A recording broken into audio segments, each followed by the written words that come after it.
Ebuka, I don't understand what is happening to us anymore. You come home, you eat, you sleep, you leave. You hardly even ask how I'm doing. Ifunanya, I've been busy. You know I have responsibility. I know you're busy. I'm not asking you to sit beside me every minute, but look at your daughter. Sometimes days pass and you barely carry her. She needs her father too. And I need my husband. Providing money is not the same thing as being present. Ifunanya, please, my son is working hard for this family. Must everything become a complaint? Mama, I'm not complaining because I hate him. I'm speaking because this marriage is becoming lonely for me. A good wife should understand her husband. Men have responsibilities. You cannot expect him to be following you around the house because you have a baby. Mama, this is not about following me around. This is his child. I shouldn't have to beg my husband to notice his own family. Enough, Ifunanya. My mother is right. I'm doing everything I can. You have a good house, you have everything you need. What exactly do you want from me? I want you, Ebuka. Not just your money. I want my husband to come home and actually see me. I want our baby to know her father. My son, don't allow unnecessary pressure to disturb your peace. So that's it. Every time I speak about our marriage, it becomes unnecessary pressure. I don't want to argue.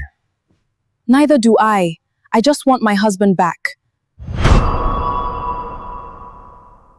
Mr. Obina Eze was known in his village as a hard-working, honest and peaceful man who respected everyone around him.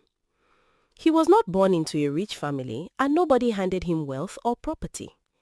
Everything he had came from years of struggle, patience and careful planning. He lived with his beloved wife, Nneka, and their 4 children in a small but peaceful family house. Their first child was Chukwudi. Their second son was Ebuka, their only daughter was Amara, and their youngest son was Somadina. Obina and Nneka began their marriage with almost nothing. In the early years, their house had only a few chairs, 1 wooden table, a small bed, and basic cooking utensils. But they never allowed poverty to destroy the love between them. Obina sold building materials in a small shop near the main road, while Nneka sold rice, beans, garri, yam, palm oil and other food items in the local market. Every morning before sunrise, Nneka would wake up, sweep the compound, prepare breakfast for the family, get the children ready for school and hurry to the market. Obina would also prepare for work, check that the children had everything they needed and leave for his shop. Some days were good and customers bought many things. Other days were difficult and Obina returned home without making enough money. Whenever business was slow, he would sit quietly outside the house in the evening, worried about school fees, food and other bills. Nneka always noticed his sadness. She would sit beside him, place her hand gently on his shoulder and encourage him. "My husband, do not allow today's problem to make you lose hope," she would say softly. "Tomorrow may be better. We have survived many difficult days before and we will survive this one too." Obina would look at her and smile because her words gave him strength. In the same way, whenever Nneka returned from the market tired and weak, Obina helped her carry her baskets into the house. Sometimes he even entered the kitchen to assist her. "You have worked enough today," he would tell her. "Sit down and rest. I will help you." Their children grew up watching the love, respect and cooperation between their parents. Although the family did not have much money, the home was filled with peace. Obina and Nneka rarely made important decisions alone. At night, after the children had gone to bed, they sat together and discussed their plans. They talked about school fees, rent for the shop, food expenses, medical needs, and the future of the children. Their greatest dream was to educate all 4 children. They often told them that land could be taken, money could be spent, and houses could become old, but knowledge would remain with them. "Your education is the greatest gift we can give you," Obina always said. "We may not leave millions behind, but we will make sure you can stand on your own." Nneka supported him completely. She denied herself many things so the children would not lack what they needed for school. There were times when other women in the village bought beautiful new clothes for celebrations, but Nneka continued wearing her old wrappers. When someone asked why she had not bought something new, she would smile and say, "My children needed textbooks. Their future is more important than another wrapper." Obina also made painful sacrifices. He worked long hours, traveled to distant towns to buy goods at cheaper prices, and sometimes borrowed money from trusted friends when school fees became due. He sold his motorcycle when Chukwudi gained admission into the university. He sold some pieces of land when Ebuka and Amara needed money for their studies. He stopped attending expensive ceremonies because he could not afford new clothes or large contributions. The children did not fully understand the depth of their parents' sacrifices, but they knew their father and mother expected them to work hard. Whenever any of them performed poorly in school, Obina did not beat the child immediately. He called the child, sat down, and spoke seriously. Your mother and I are not suffering because we enjoy suffering. We are doing it because we believe in you. Do not waste the opportunity you have been given. The children respected him and promised to improve. Nneka also prayed with them every morning and night. She wanted them to grow into educated, responsible, and kind adults. The years passed, and even though life remained difficult, the family continued moving forward. Then one day, everything changed. Nneka began to complain of weakness and pain in her body. At first, she believed she was simply tired from working too much. She rested for a few days, but the sickness did not leave. Instead, it became worse. She lost her appetite, became thin, and could no longer go to the market regularly. Obina became deeply worried. He took her to a nearby clinic where she was given medicine, but her condition did not improve. He later took her to a bigger hospital in town. The doctors carried out several tests and placed her on treatment. For a short time, the family hoped she was recovering, but the sickness returned more seriously. Obina refused to give up. He moved her from one hospital to another. He paid for tests, medicines, injections, and hospital bills. When his savings finished, he borrowed money. When the debt became too much, he sold more of his belongings. Some friends advised him to stop spending because they believed there was no hope, but Obina became angry whenever he heard such words. She stood beside me when I had nothing, he told them. I will not abandon her now that she is sick. As long as there is any chance, I will continue to fight for her life. Nneka saw how much he was suffering and sometimes tried to comfort him from her hospital bed. Obina, you have done enough, she whispered one evening as he sat beside her. Do not destroy everything because of me. Tears filled his eyes immediately. Do not speak like that, he replied. Nothing is more important than your life. The children need you. I need you. You will return home with me. Their children prayed every day. Chukwudi tried to appear strong because he was the first son, but he often cried secretly. Ebuka visited the hospital whenever he could and promised his mother that he would make her proud. Amara stayed close to her, helped feed her and rubbed her hands whenever she was weak. Somadina was still young and could not understand why his mother was no longer coming home. He repeatedly asked when she would return. Sadly, despite the doctor's efforts, the medicine, the prayers, and Obina's sacrifices, Nneka continued growing weaker. One quiet evening, with Obina and some of the children around her, she took her final breath. For several seconds, nobody understood what had happened. Obina called her name repeatedly. Nneka, Nneka, open your eyes. Please look at me. When the doctor covered her body and confirmed that she was gone, Obina broke down completely. He held the edge of the hospital bed and cried like a child. The woman who had shared his pain, supported his dreams, raised his children, and stood beside him through every hardship was gone. News of Nneka's death spread quickly through the village. Relatives, neighbors, friends, and church members gathered around the family. The burial was painful and emotional.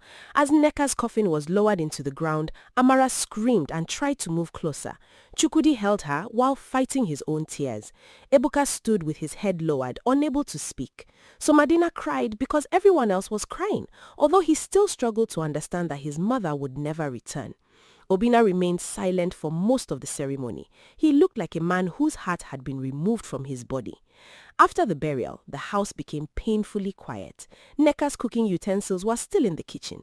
Her clothes remained folded inside a wooden box. Her favorite chair stood near the window. Every object reminded Obina of her. Sometimes he woke up in the middle of the night and turned toward her side of the bed before remembering that she was gone. In the morning, he expected to hear her voice calling the children. In the evening, he missed sitting with her to discuss the day. The children also struggled. Meals no longer tasted the same. The house no longer felt warm. Amara sometimes entered her mother's room and cried while holding one of her wrappers. Chukwudi tried to help his younger siblings, but he was also carrying his own pain. Ebuka became quieter than before. Somadina repeatedly asked why their mother had not returned from heaven. A few weeks after the burial, Obinna gathered all 4 children in the sitting room. His face was tired, but his voice was firm. Your mother and I had one great dream. We wanted all of you to become educated and responsible adults. She is no longer here, but that dream will not die with her. I promise you today that I will continue from where we stopped. No matter how difficult life becomes, I will make sure all of you finish school. Chukwudi looked at his father with concern. Papa, how will you do it alone? He asked. Obinna took a deep breath. I do not know yet, he admitted, but I will work. I will borrow if I must. I will sell whatever I have. I will do everything within my power. Your mother suffered for this dream and I will not disappoint her. The children promised to study hard and support one another. Soon after Nneka's burial, relatives began visiting Obinna with advice. Some told him that a man could not raise 4 children alone. Others argued that he needed a woman to cook, clean, and take care of the home. A few suggested young women who could marry him quickly. One afternoon, an elderly relative sat with him and said, Obinna, you are still strong. Marry a younger woman. She will give you more children and take care of this house. Obinna shook his head immediately. I do not need more children, he replied. God has already blessed me with 3 sons and 1 daughter. They are enough for me. The relative continued to try to convince him, but Obinna refused. My children are still young. I do not want to bring a woman into this house who may mistreat them, compete with them, or make them feel unwanted. Their education is my first responsibility. I will not take another wife until they are grown, educated, and settled.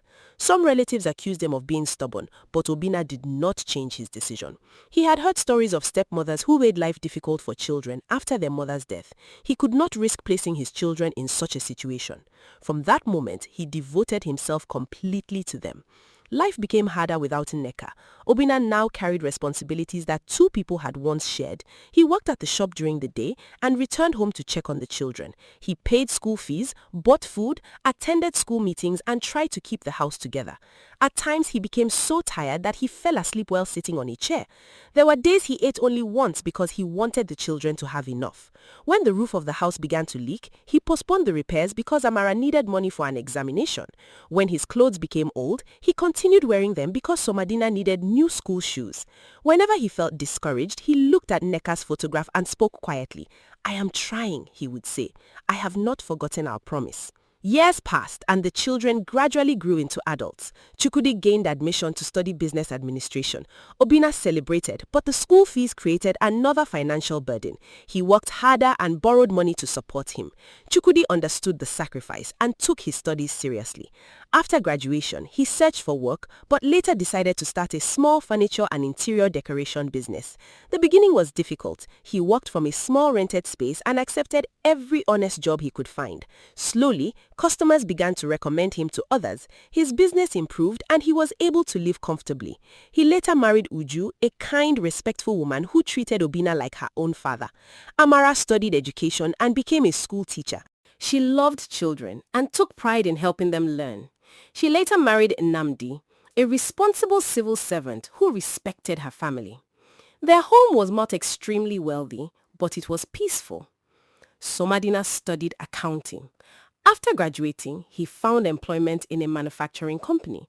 His salary was modest, but he managed it carefully and always contributed whenever the family needed help.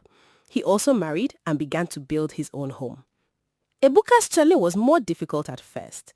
He studied civil engineering and graduated with great hope, but good opportunities did not come quickly.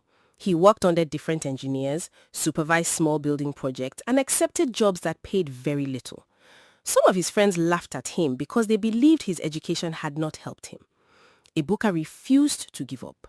He arrived at construction sites early, treated workers fairly, kept proper records, and never used cheap materials to deceive clients. One day, a respected engineer visited a site where Ebuka was supervising a small project. The man noticed his attention to detail and the way he corrected workers without insulting them. After watching him for some time, he asked, "Young man, who trained you?" Ebuka answered politely and explained his experience. The engineer was impressed. Months later, when a major government construction contract needed a trustworthy supervisor, the man recommended Ebuka. It became the opportunity that changed his life. Ebuka worked day and night to ensure the project was completed properly. He refused bribes, rejected poor quality materials, and insisted that every stage meet the required standard. When the project was completed successfully, his name became known among important people in the construction industry. More contracts followed. He established his own engineering and construction company, purchased heavy equipment, employed many workers, and acquired valuable properties. Within a few years, he became extremely successful and the wealthiest among Obina's children. Despite his success, Ebuka never forgot his father's sacrifices. He remembered the days Obina returned home tired, the belongings he sold, and the meals he skipped so his children could remain in school. One day, he visited the village and looked carefully at the old family bungalow. The walls were weak, the roof was old, and many parts needed repair. He called his father and said, "Papa, you suffered too much for us. It is time for you to enjoy the fruit of your labor." Obina smiled. "My son, I am already happy because all of you are doing well." Ebuka shook his head. "That is not enough. You deserve comfort." He completely renovated the bungalow. The old roof was replaced, the walls were repaired and painted, new doors, windows, furniture, kitchen equipment, and modern bathroom facilities were installed. He bought his father a comfortable bed, a television, a refrigerator, and other household items. Obina was deeply touched. On the day he entered the renovated house, tears filled his eyes. "Your mother should have been here to see this," he said softly. Ebuka placed an arm around him. "She is proud of you wherever she is," he replied. "Everything we have today began with you and Mama." Ebuka later married Ifunaya, a beautiful, humble, and hard-working woman from a modest family. She ran a fashion and clothing business and managed her home wisely. She respected Obina and treated Ebuka's siblings warmly. Whenever they visited, she welcomed them without making anyone feel inferior. Obina was pleased because his children had all become responsible adults with peaceful homes. As the years continued, however, another problem slowly entered his life. The children loved him, called often, sent money, and visited whenever they could, but they now had spouses, children, jobs, businesses, and many responsibilities. The once busy compound became quiet. After breakfast, Obina often remained alone for most of the day. In the evening, he sat outside listening to distant voices from neighboring compounds. Sometimes he attended church activities, but when he returned home, there was nobody waiting to ask how his day went. He ate alone, watched television alone, and slept alone. At first, he told himself he was used to it. With time, the loneliness became heavier. He missed companionship. He wanted someone close to his age who could sit with him, share meals, attend church programs, discuss ordinary matters, and simply make the house feel alive again. He did not want another child. He had no desire to begin raising babies in his old age. His 3 sons and 1 daughter were enough. What he wanted was a mature wife who would live peacefully with him. After thinking about it for several months, Obina invited all 4 children and their spouses to the village for a family meeting. They gathered in the sitting room on a Saturday afternoon. Chukwudi sat beside Uju. Ebuka and Ifunaya sat together. Amara came with Namdi, while Somadina sat near his wife. Obina looked at them with pride before speaking. "My children, I thank God for all of you," he began. "Your mother and I struggled, but today I can see that our sacrifice was not wasted. Each of you is educated, married, and responsible. I am proud of the adults you have become." The children smiled, but they noticed that their father had something serious on his mind. After a short pause, he continued, "There is something I want to discuss with you. This house has become very lonely. I know all of you love me, but you have your own homes and responsibilities. I cannot expect you to leave your families and remain here with me. I have been thinking of marrying again." Silence filled the room for a moment. Amara looked at her brothers, while the spouses waited respectfully. Obina raised his hand gently. "Before anyone misunderstands me, I want to make something clear. I am not looking for a young woman to give me more children. I do not need more children. My 3 sons and 1 daughter are enough for me. I am not trying to create another family. I only want a mature companion, someone who can share meals with me, attend church with me, talk with me, and live peacefully with all of you. Chukudi was the first to respond. Papa, after everything you have done for us, you deserve peace and happiness. We cannot stop you from finding companionship. Amara nodded, but spoke carefully. We support you, Papa, but please, choose wisely. Nobody can replace Mama, and the woman should understand that. She must respect this family. That is true, Somadina added. Please, be careful of anyone who is interested only in property or money. Ebuka leaned forward. Papa, once you find the right woman, I will support the marriage. You should not spend the rest of your life alone. Obina felt relieved. He had feared that the children might reject his decision, but their support gave him peace. He promised that he would not rush. Several months later, Obina met Rosaline, a woman of about 50 from a neighboring village. She presented herself as calm, respectful, prayerful, and mature. She told him she had suffered many disappointments in past relationships and had almost given up on marriage. During their conversations, Obina spoke honestly about his life. He told her about Neka, his 4 children, and his desire for companionship. I must tell you the truth, he said one afternoon. I am not looking for more children. My family is complete. I only want a woman who will live peacefully with me and respect my children. Rosaline smiled gently. That is exactly what I want, she replied. I am not asking for children. At my age, I only want a peaceful home and a husband I can care for. I have suffered enough disappointment. I want rest. Her words touched Obina deeply because they sounded sincere. He began believing that both of them wanted the same thing. When the time came for Rosaline to meet the children, she dressed modestly and behaved with great humility. She greeted everyone warmly and sat quietly as Obina introduced her. I know that no woman can replace your mother, she told them. I will never try to compete with her memory. I only want to care for your father and live peacefully with all of you. I will respect you as his children.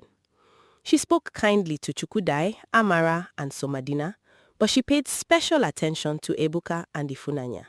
She praised Ebuka's success and asked Ifunanya many questions about her fashion business. Ifunanya believed Rosaline was simply trying to become close to the family. The children saw no clear reason to reject her. Ebuka later told his siblings, she appears mature and respectful. If she can make Papa happy, we should welcome her. The family agreed, and preparations for the traditional marriage began. Ebuka handled most of the expenses. He bought beautiful clothes, jewelry, furniture, and household items for Rosaline. He also provided money for food, drinks, decorations, and other parts of the ceremony. The marriage celebration was colorful and joyful. Relatives, neighbors, and friends gathered to support Obina. Many people praised him for waiting until his children were grown before remarrying. Rosaline smiled throughout the ceremony and behaved like a grateful woman whose prayers had finally been answered. After the marriage, she moved into the renovated bungalow. During the first weeks, she behaved like the perfect wife. She woke up early, prepared meals, cleaned the house, attended church with Obina, welcomed visitors, and spoke respectfully to the children whenever they called. Obina felt happier than he had felt in years. For the first time in a long time, he returned home and found someone waiting for him. They ate together, sat outside in the evenings, and attended church programs side by side. I thank God I met you, Obina told her one night. Rosaline smiled and lowered her eyes. I also thank God. You have given me the peaceful home I always wanted. The children were relieved because their father no longer complained of loneliness. They believed Rosaline had entered the family with good intentions. What none of them knew was that almost everything she showed them was an act. Long before she met Obina, Rosaline had been secretly involved with a younger man named Victor. Victor had no stable job and survived through dishonest deals and manipulation. He was handsome, clever, and always searching for an easy way to make money. Rosaline loved him deeply, but Victor had never been ready to marry her or build a responsible life. Instead, they shared a secret relationship based on promises, greed, and selfish plans. Before agreeing to marry Obinna, Rosalind had already heard many stories about Ebuka's wealth. She knew he owned a successful construction company, expensive vehicles, heavy equipment, and valuable properties. She also heard that Ebuka was generous to his father and did not hesitate to spend money on family matters. When she discovered that Obinna was lonely and searching for companionship, she saw an opportunity. To her, Obinna was not a man she wanted to love. He was simply the entrance she needed into Ebuka's wealthy family. Her plan was to marry him, gain the trust of the children, become especially close to Ebuka, collect money and property, and eventually live with Victor. She hid this truth carefully behind smiles, prayers, and respectful words. After settling into the family, however, Rosalind noticed two serious obstacles. Obinna loved his children and discussed important matters with them. He was not a man who made large decisions secretly. Ebuka also respected Ifunanya and usually consulted her before spending large amounts of money. Rosalind feared that Ifunanya might notice her demands and stop Ebuka from helping her. She also worried that Obinna might challenge her if she spent too much time away from the house or behaved carelessly. Determined to protect her plan, Rosalind secretly traveled to a distant community without telling Obinna the real reason for her journey. She claimed she was visiting a sick relative, but instead, she went to meet a powerful spiritualist. The place was far from the main road and surrounded by thick bushes. When Rosalind entered the dark room, she found the spiritualist sitting before strange objects. He looked at her carefully and asked, "What do you want?" Rosalind did not pretend. "I married a man because his son is wealthy. The old man may become an obstacle, and the son listens too much to his wife. I want the old man to remain silent no matter what I do. I also want the wealthy son to give me money whenever I ask without questioning me." The spiritualist warned her that such a request was dangerous, but Rosalind insisted. "I know what I want. I have suffered enough. This is my opportunity to become rich." He gave her strange objects and detailed instructions. Some were to be hidden inside Obinna's home, while others were to be used in ways connected to Ebuka whenever she visited him. In the fictional world of the story, Rosalind followed every instruction carefully. She returned home and behaved normally so that nobody would suspect anything. Not long afterward, strange changes began. One evening, Obinna discovered that Rosalind had taken money from a place where he kept household funds without informing him. He felt angry and decided to confront her. He entered the room and found her arranging clothes. "Rosalind, I want to ask you something," he began firmly. She turned slowly and looked at him. At that moment, Obinna suddenly became confused. The anger he had felt disappeared. He struggled to remember exactly what he wanted to say. "What is it, my husband?" Rosalind asked gently. Obinna remained silent for several seconds. "It is nothing," he finally replied before walking away. Rosalind watched him leave and smiled secretly. Similar incident happened again. Whenever she stayed away from home without explanation, Obinna prepared to challenge her, but his courage vanished the moment he faced her. He knew something was wrong, yet he could not speak firmly. At the same time, Rosalind began testing her influence over Ebuka. She called him one afternoon and claimed she needed money to begin a small farm. "My son, I do not like disturbing you, but I need some money for farming. I want to become useful and support your father." Ebuka had planned to ask for details, but the moment she spoke, he felt a strange pressure in his heart. He became restless and guilty, as though refusing her request would make him a terrible son. "How much do you need?" he asked.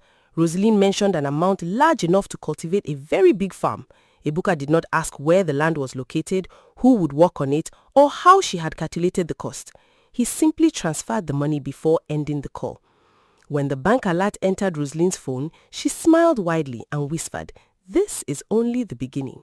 She never cultivated any farm. A few weeks later, she called again and complained of pain in her waist. "The doctor said I need special treatment," she told Ebuka.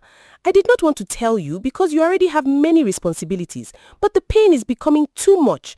"Mama, you should have told me earlier," Ebuka replied with concern. "Send me the hospital details."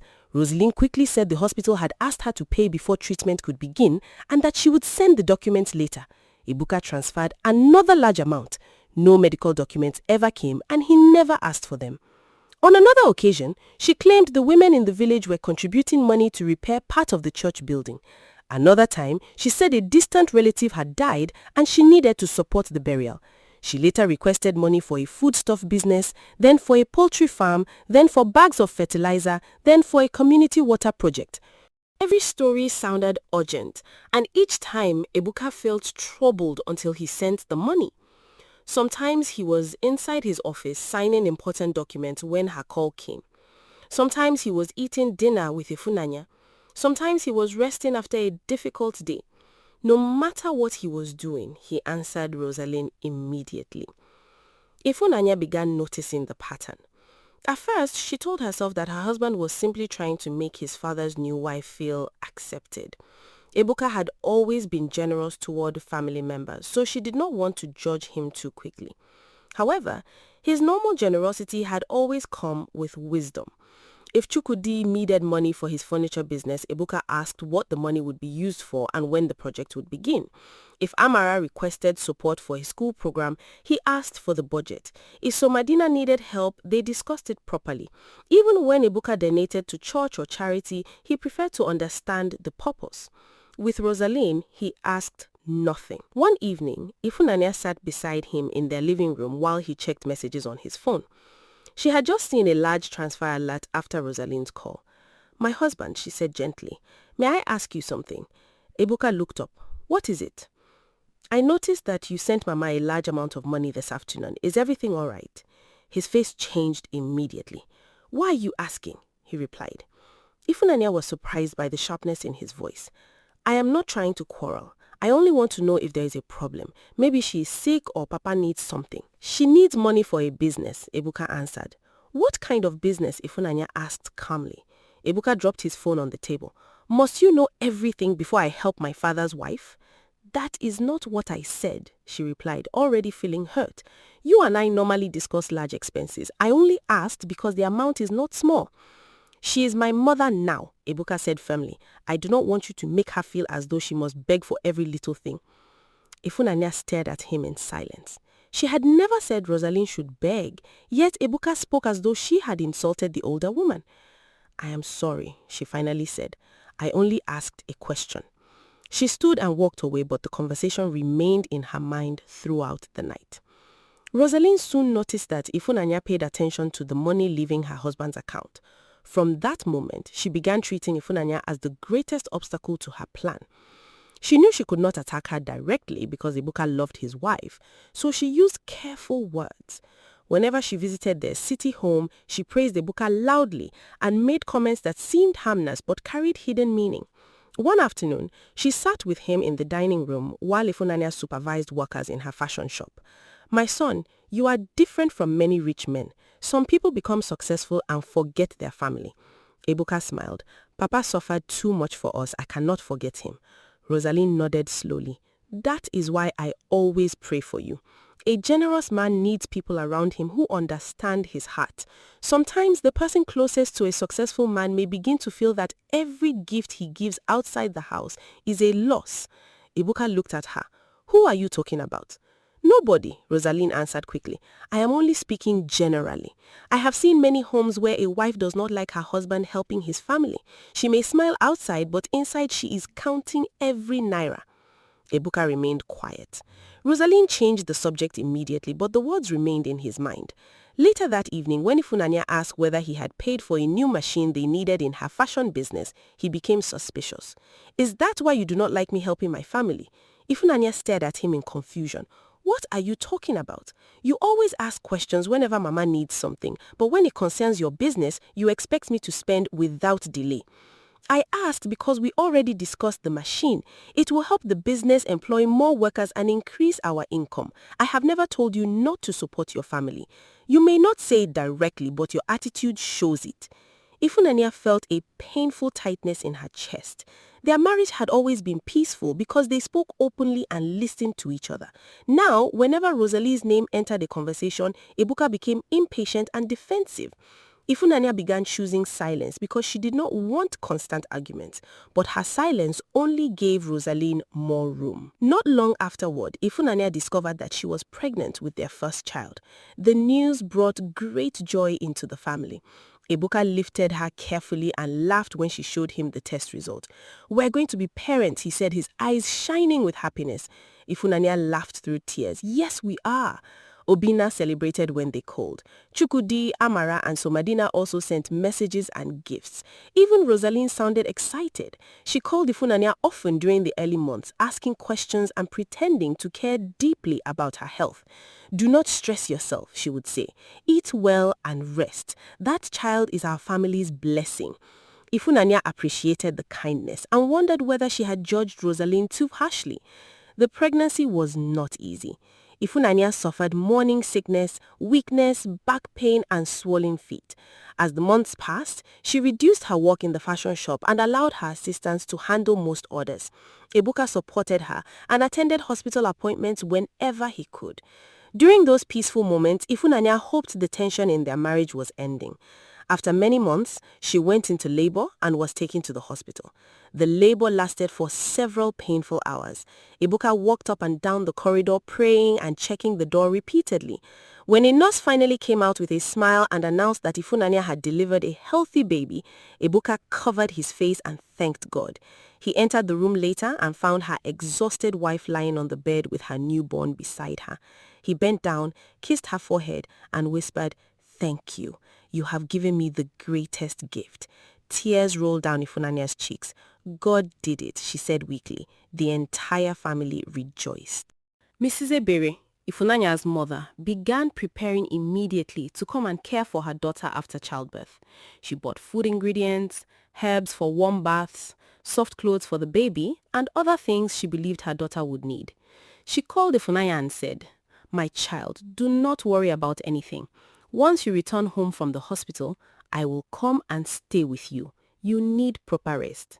Ifunanya felt relieved. She trusted her mother completely and looked forward to having her close during the difficult weeks of recovery. On the day Ifunanya returned home, Ebuka called Obina to announce that mother and baby were safe. Rosaline was beside him when the call came. After congratulating Ebuka, she collected the phone. "My son, thank God," she said happily. "How is my grandchild?" "The baby is fine, Mama," Ebuka answered. "Ifunanya is also recovering." Rosaline asked several questions, then ended the call. She said nothing to Obina about her next plan. Very early the following morning, before Obina had finished breakfast, Rosaline dressed quickly and brought out 2 large traveling bags. "Where are you going?" Obina asked. "I'm going to Ebuka's house. His wife just gave birth. I must go and care for her." Obina looked surprised. "Did they invite you?" Rosaline's face tightened slightly. "Must a mother wait for an invitation before going to care for her grandchild?" she asked. Obina wanted to explain that Ifunanya's mother would probably be coming, but the courage to continue suddenly disappeared. He lowered his eyes and said, "Travel safely." By late morning, Rosaline arrived at Ebuka's city home. A domestic worker opened the gate and saw her standing outside with her bags. "Please tell my son that his mother has arrived," Rosaline announced proudly. When Ebuka came downstairs and saw her, he was surprised. "Mama, you did not tell us you were coming." Rosaline smiled and opened her arms. "I wanted it to be a surprise. How can my daughter give birth and I will remain in the village? I have come to do Omugwo. I will stay until she and the baby are strong." Ebuka welcomed her warmly and instructed the workers to carry her bags. Ifunanya was resting in the bedroom when he entered. "Ifunanya, Mama is here," he said. Ifunanya slowly sat up, holding the baby close to her chest. "Which Mama?" "Rosaline. She came to care for you and the baby." Ifunanya stared in disbelief. "Did you invite her?" "No, but she came because she heard about the delivery." Ifunanya took a deep breath, trying to control her emotions.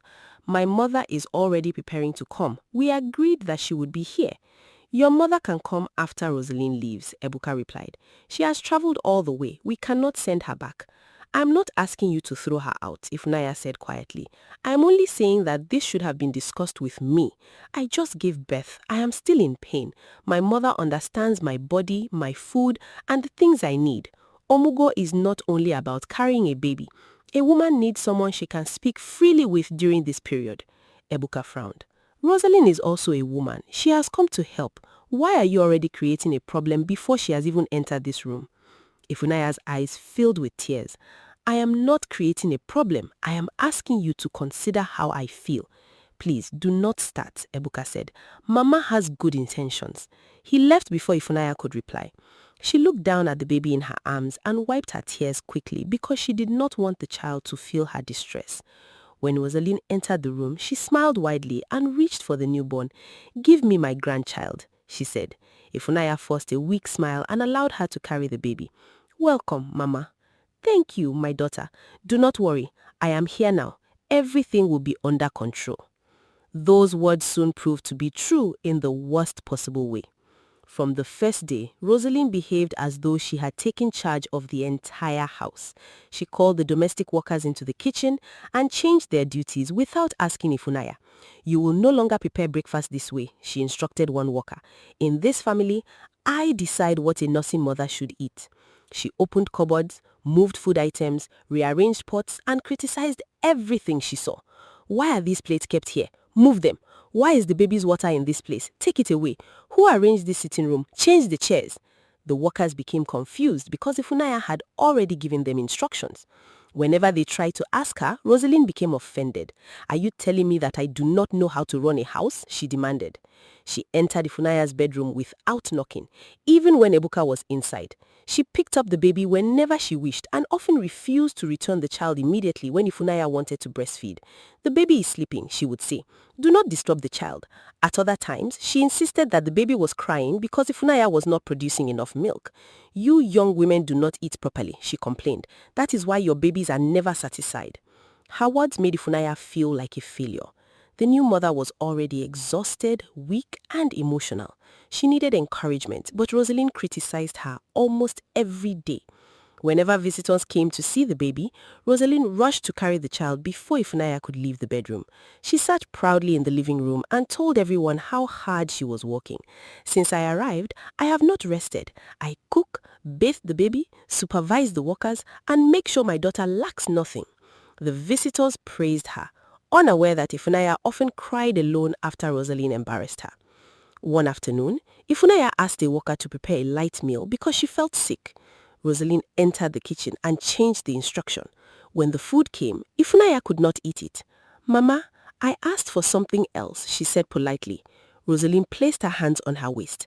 "I know what a woman who has just given birth should eat. You young people think the internet knows everything." "It is not about the internet," Ifunanya explained. "The doctor said I should avoid this because of the medicine I am taking." Rosaline laughed. "Doctors say many things. I have lived longer than you." Ebuka entered during the discussion. Rosaline immediately looked hurt. "Your wife does not want to listen to me," she complained. "I have been trying to help, but she behaves as though I am a stranger." Ebuka turned to Ifunanya. "Why can you not cooperate with her?" "I only said the doctor asked me to avoid this," Ifunanya replied. "She is doing her best," Ebuka said. "Must everything become an argument?" That night, Ifunanya tried again to speak with him privately. She waited until Rosaline had gone to her room and the baby was asleep. "Ebuka, I need you to listen to me," she began. "I am listening," he replied, without looking away from his phone. "I do not feel comfortable in my own house. Mama enters our room without knocking. She changes every instruction I give the workers. She speaks to me as though I know nothing about my baby. I am trying to recover, but I feel more stressed every day." Ebuka sighed heavily. "She came to help you." "Help should bring peace," Ifunanya answered, her voice shaking. "I am not at peace." "You are too sensitive because you just gave birth," Ebuka said. "Do not turn ordinary things into a problem." Ifunanya looked at him with deep sadness. "So you believe I am imagining everything?" "I believe Mama has no bad intention," he replied. "Please respect her." Ifunanya turned away and cried silently. The Omogo period continued for several weeks. Instead of caring for Ifunanya with love, Rosaline used the opportunity to establish herself inside the home. She asked questions about Ebuka's businesses, properties, bank account, and future plans. She watched how workers greeted him, studied the family's daily routine, and noted every expensive item inside the house. Whenever Ebuka returned from work, Rosaline sat with him and praised herself. "Your wife is stronger now because I came. The baby is healthy because I have been watching everything." Ebuka thanked her repeatedly. Ifunanya listened from the bedroom and wondered whether her husband could not see the truth. When Rosaline finally announced that she was ready to return to the village, Ebuka decided to appreciate her greatly. He instructed workers to purchase several bags of rice, many tubers of yam, cartons of drinks, foodstuffs, expensive wrappers, jewelry, shoes, handbags, and household appliances. He also placed a large amount of cash inside an envelope. When Ifunanya saw the items arranged in the living room, she was shocked. "All these are for Mama?" she asked. "Yes," Ebuka replied. "She sacrificed her time to care for you and the baby." Ifunanya wanted to remind him that Rosalind had caused more stress than help, but she remained silent. On the morning Rosalind left, she smiled proudly as workers loaded everything into a vehicle. She hugged Ebuka and blessed him loudly. "My son, you will never lack. God will continue to increase you because you know how to honor your mother." She barely hugged Ifunanya before entering the vehicle. As the car drove away, Ifunanya felt a relief for the first time in weeks. A few days later, Mrs. Ebere arrived. The difference was immediate. She entered the house quietly, embraced her daughter, looked into her eyes, and understood that something was wrong. "My child, you look tired," she said. Ifunanya forced a smile. "I am fine, Mama." Mrs. Ebere did not press her. She simply began helping. She prepared simple, healthy meals according to the doctor's instructions. She bathed the baby carefully, washed clothes, cleaned the room, and allowed Ifunanya to sleep. She never entered the couple's room without knocking. She never ordered the workers around. Instead, she asked politely and respected the system already in the house. When the baby cried at night, she carried the child so Ifunanya could rest. When Ifunanya became emotional, Mrs. Ebere sat beside her and held her hand. "Do not be afraid. Many new mothers feel tired and overwhelmed. You are doing well. You are a good mother." Those simple words brought tears to Ifunanya's eyes because they were the encouragement she had needed from the beginning. During Mrs. Ebere's stay, the house became peaceful. She did not demand anything from Ebuka and never complained. When it was time for her to leave, Ebuka thanked her politely and gave her one bag of rice with a few food items. There was no large cash gift, no expensive jewelry, no household appliances, and no grand farewell. Ifunanya watched as her mother accepted the items with a smile. "Thank you, my son," Mrs. Ebere said. "The greatest gift is that my daughter and grandchild are healthy." She hugged Ifunanya and whispered, "Take care of yourself. Call me whenever you need me." After her mother left, Ifunanya went into the bedroom and cried. She was not crying because she wanted expensive gifts for Mrs. Ebere. She cried because the difference in treatment was painful. Her mother had served with genuine love and had asked for nothing, yet Ebuka treated her like an ordinary visitor. Rosalind had disturbed the home and still left with gifts worth a fortune. When Ifunanya tried to discuss it with Ebuka, he became irritated. "Must you compare them?" Ebuka asked. "Rosalind is my father's wife." "My mother is also your mother-in-law," Ifunanya replied. "I did not ask you to give her millions. I only expected you to show that you valued what she did." "She said she was satisfied," Ebuka answered. "Why are you the one complaining?" Ifunanya realized the conversation would go nowhere and remained silent. Rosalind returned to the village with her gifts, but she did not remain there for long. Now that she had seen how easily Ebuka rewarded her, she became bolder.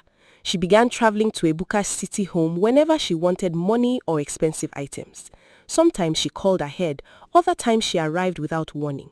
She stayed for several days and refused to return until her demands were met. One month, she claimed the bungalow roof needed repairs, even though Ebuka had replaced it during the renovation. "Rain enters my room," she lied. Ebuka sent money immediately. Another month, she said her farm had expanded and needed workers, although no farm existed. She later requested capital for a food processing business, money for a poultry project, funds to buy land, and support for a women's organization. She also demanded expensive clothes, jewelry, phones, and household appliances. "As the mother of this family, I should not look poor," she told Ebuka. He agreed and bought whatever she requested. Ifunanya became increasingly worried, but every attempt to raise the issue caused another quarrel.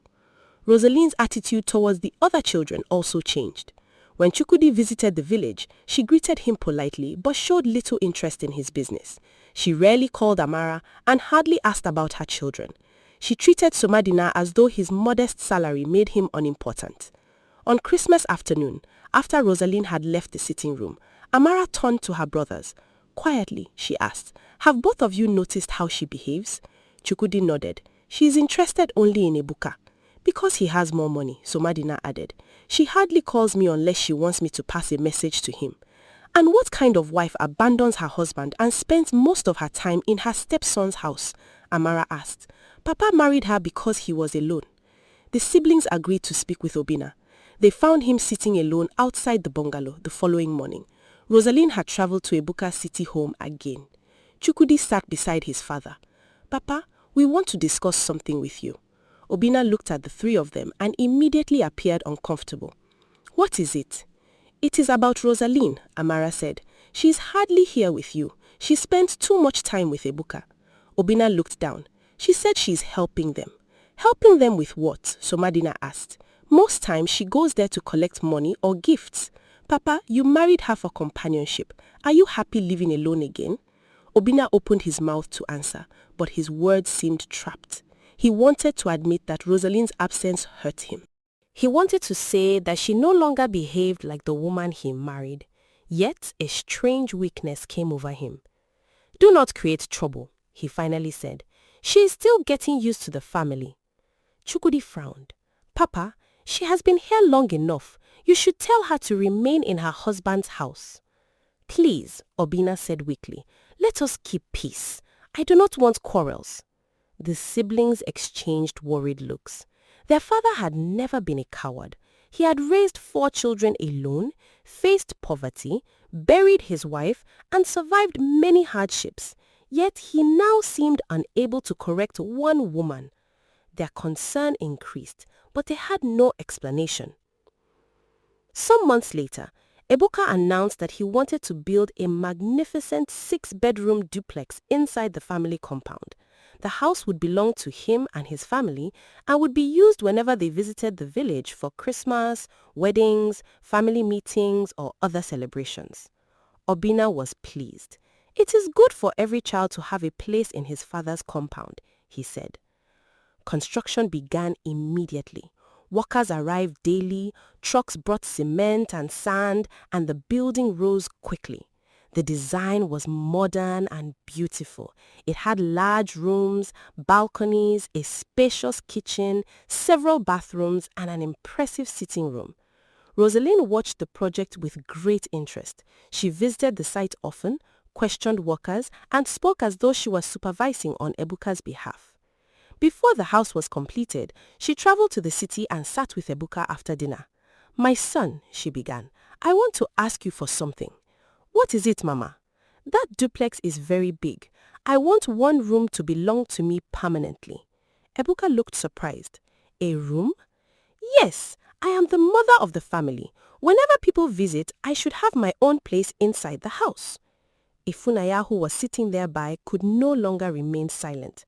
Mama already has a comfortable bedroom in the bungalow with Papa. The duplex is meant for our family when we visit. Why does she need a permanent room there? Rosaline immediately became quiet and looked hurt. Ebuka turned toward his wife. What is wrong with giving her one room? Nothing is wrong with allowing her to sleep there during a family gathering, but she lives with Papa. Her permanent room should be in her husband's house.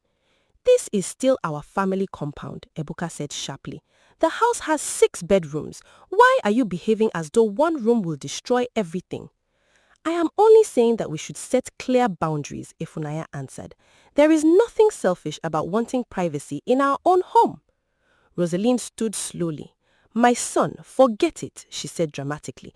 I do not want to cause problems in your marriage. I only thought I was part of the family. Ebuka quickly stopped her. Mama, you will have a room. Do not mind what anyone says. Ifunaya felt humiliated. Rosaline lowered her face to hide a satisfied smile. When the duplex was completed and furnished, Rosaline selected one of the largest bedrooms. She moved expensive clothes, shoes, jewelry, and personal items into the room. At first, everyone assumed she would only use it during visits. Instead, she gradually moved out of Obina's bungalow and began living almost permanently in the duplex. She slept on the comfortable bed, used the modern bathroom, watched television in the private sitting area, and entertained her friends there. She carried the keys proudly and referred to the room as my room. Obina now ate alone and slept alone again. One evening, he stood outside the bungalow and looked toward the brightly lit duplex where Rosaline was laughing with visitors. The pain in his eyes was deep. He had married her because the silence in his home had become unbearable, yet she had abandoned him for the comfort of his son's house. He wanted to call her back, but fear and confusion silenced him. Chukwudi later confronted him. "Papa, this is not right. Your wife is living in Ebuka's duplex while you remain alone here." Obina sighed. "I have spoken to her." "What did she say?" "She said she is only staying there for convenience." Chukwudi shook his head. "Convenience? Her husband is here. What convenience is greater than that?" Obina rubbed his forehead. "My son, please leave the matter. I do not want trouble." "But Papa, you are not happy." "I said leave it," Obina replied, although his voice carried no strength. Amara and Somadina became convinced that Rosaline never cared about their father. They visited Ifunanya privately and advised her to watch everything carefully.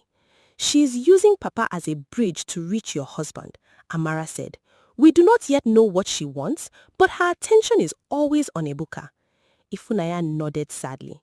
"I have tried to speak with him. He no longer listens to me when the matter concerns her." Somadina leaned forward. "Keep records if you can. Pay attention to the money, the properties, and the things she asks for. Something is wrong." Several months later, Ifunanya became pregnant again. The news brought joy, but she also felt afraid because she remembered what happened after the first delivery. During the pregnancy, Ifunanya begged Ebuka to promise that her mother would be allowed to care for her this time. "Please," she said one evening, "do not let Rosaline take over again. My mother should come first." Ebuka held her hand. "Do not worry, I will handle it." Ifunanya wanted to believe him. After she delivered their second child safely, Ebuka called the family with the good news. Rosaline immediately announced that she was coming for another Omogwo. When Ifunanya heard, her heart sank.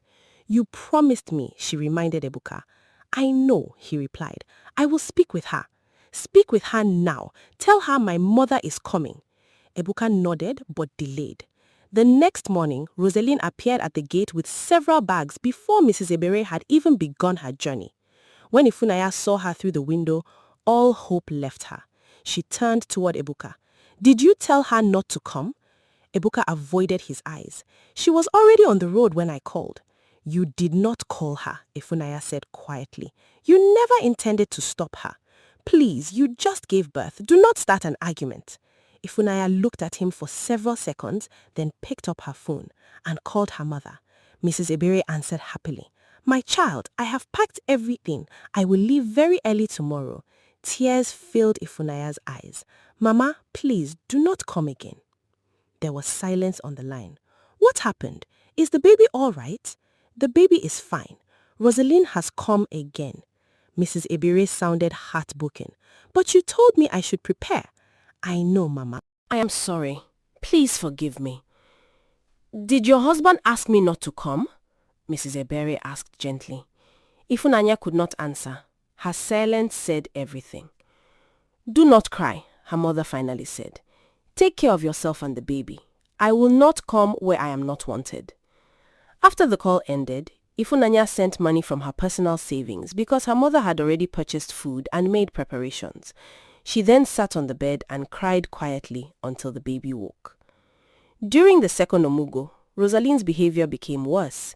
She no longer pretended to ask permission. She entered every room, listened outside the couple's bedroom, questioned workers about private conversations, and interfered in decisions concerning both children. She criticized the clothes Ifunanya bought, the food she ate, and the way she cared for the newborn. "You should be grateful I came," she said one afternoon. "Some women have no mother to guide them." Ifunanya looked at her and replied softly, "My mother is alive." Rosaline's face hardened. "Then why is she not here?" The word cut deeply because Rosaline knew exactly why Mrs. Ebere was absent. When Ifunanya complained to Ebuka, he defended Rosaline again. "She is older than you," he said. "Be patient." "How much more patience do you want me to have?" Ifunanya asked, tears running down her face. "She has taken over my home, pushed my mother aside twice, and turned every conversation between us into a quarrel. What exactly must she do before you see that something is wrong? Ebuka's eyes became cold. You are jealous because I respect her. Ifunanya looked at him as though he had struck her. Jealous, she whispered. You think I am jealous of your father's wife? Your behavior shows it. Ifunanya turned away because she could no longer speak. When Rosalind was ready to leave, Ebuka arranged another grand farewell. He bought several bags of rice, many tubers of yam, expensive wrappers, jewelry, shoes, clothes, handbags, foodstuffs, and household items. He also gave her 300,000 naira in cash. Rosalind counted the money privately and smiled. My son, God will continue to bless you. You know how to honor your mother, she said loudly. Ifunanya stood nearby holding the baby and felt invisible. Only a few days after Rosalind left, Ifunanya approached Ebuka about restarting her fashion business. Pregnancy and childbirth had forced her to stop working for some time. Orders had reduced, workers had left, and some machines needed repair. She prepared a simple plan and showed it to him. I need support to reopen properly, she explained. The business can recover within a few months if I repair the machines, restock materials, and pay the workers. Ebuka barely looked at the papers. I cannot give you money now, he said. Ifunanya thought she had heard wrongly. Why? I have too many responsibilities. I am not asking for a gift, she replied. This is a business that has supported our home and employed people. You just spent much more than this on Rosalind's farewell. Ebuka's face tightened. Do not bring Mama into this.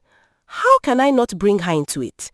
You gave her 300,000 naira in cash, expensive gifts, food and appliances. She has collected money for farms and businesses that nobody has seen. I am your wife. You know my business is real, yet you will not help me restart it? Maybe you should learn to manage money better, Ebuka replied. Ifunanya froze. What did you say? You heard me. I cannot keep funding everything. Tears filled her eyes. You have never even asked Rosalind how she used the millions you gave her, but you are accusing me of poor money management after I showed you a clear business plan?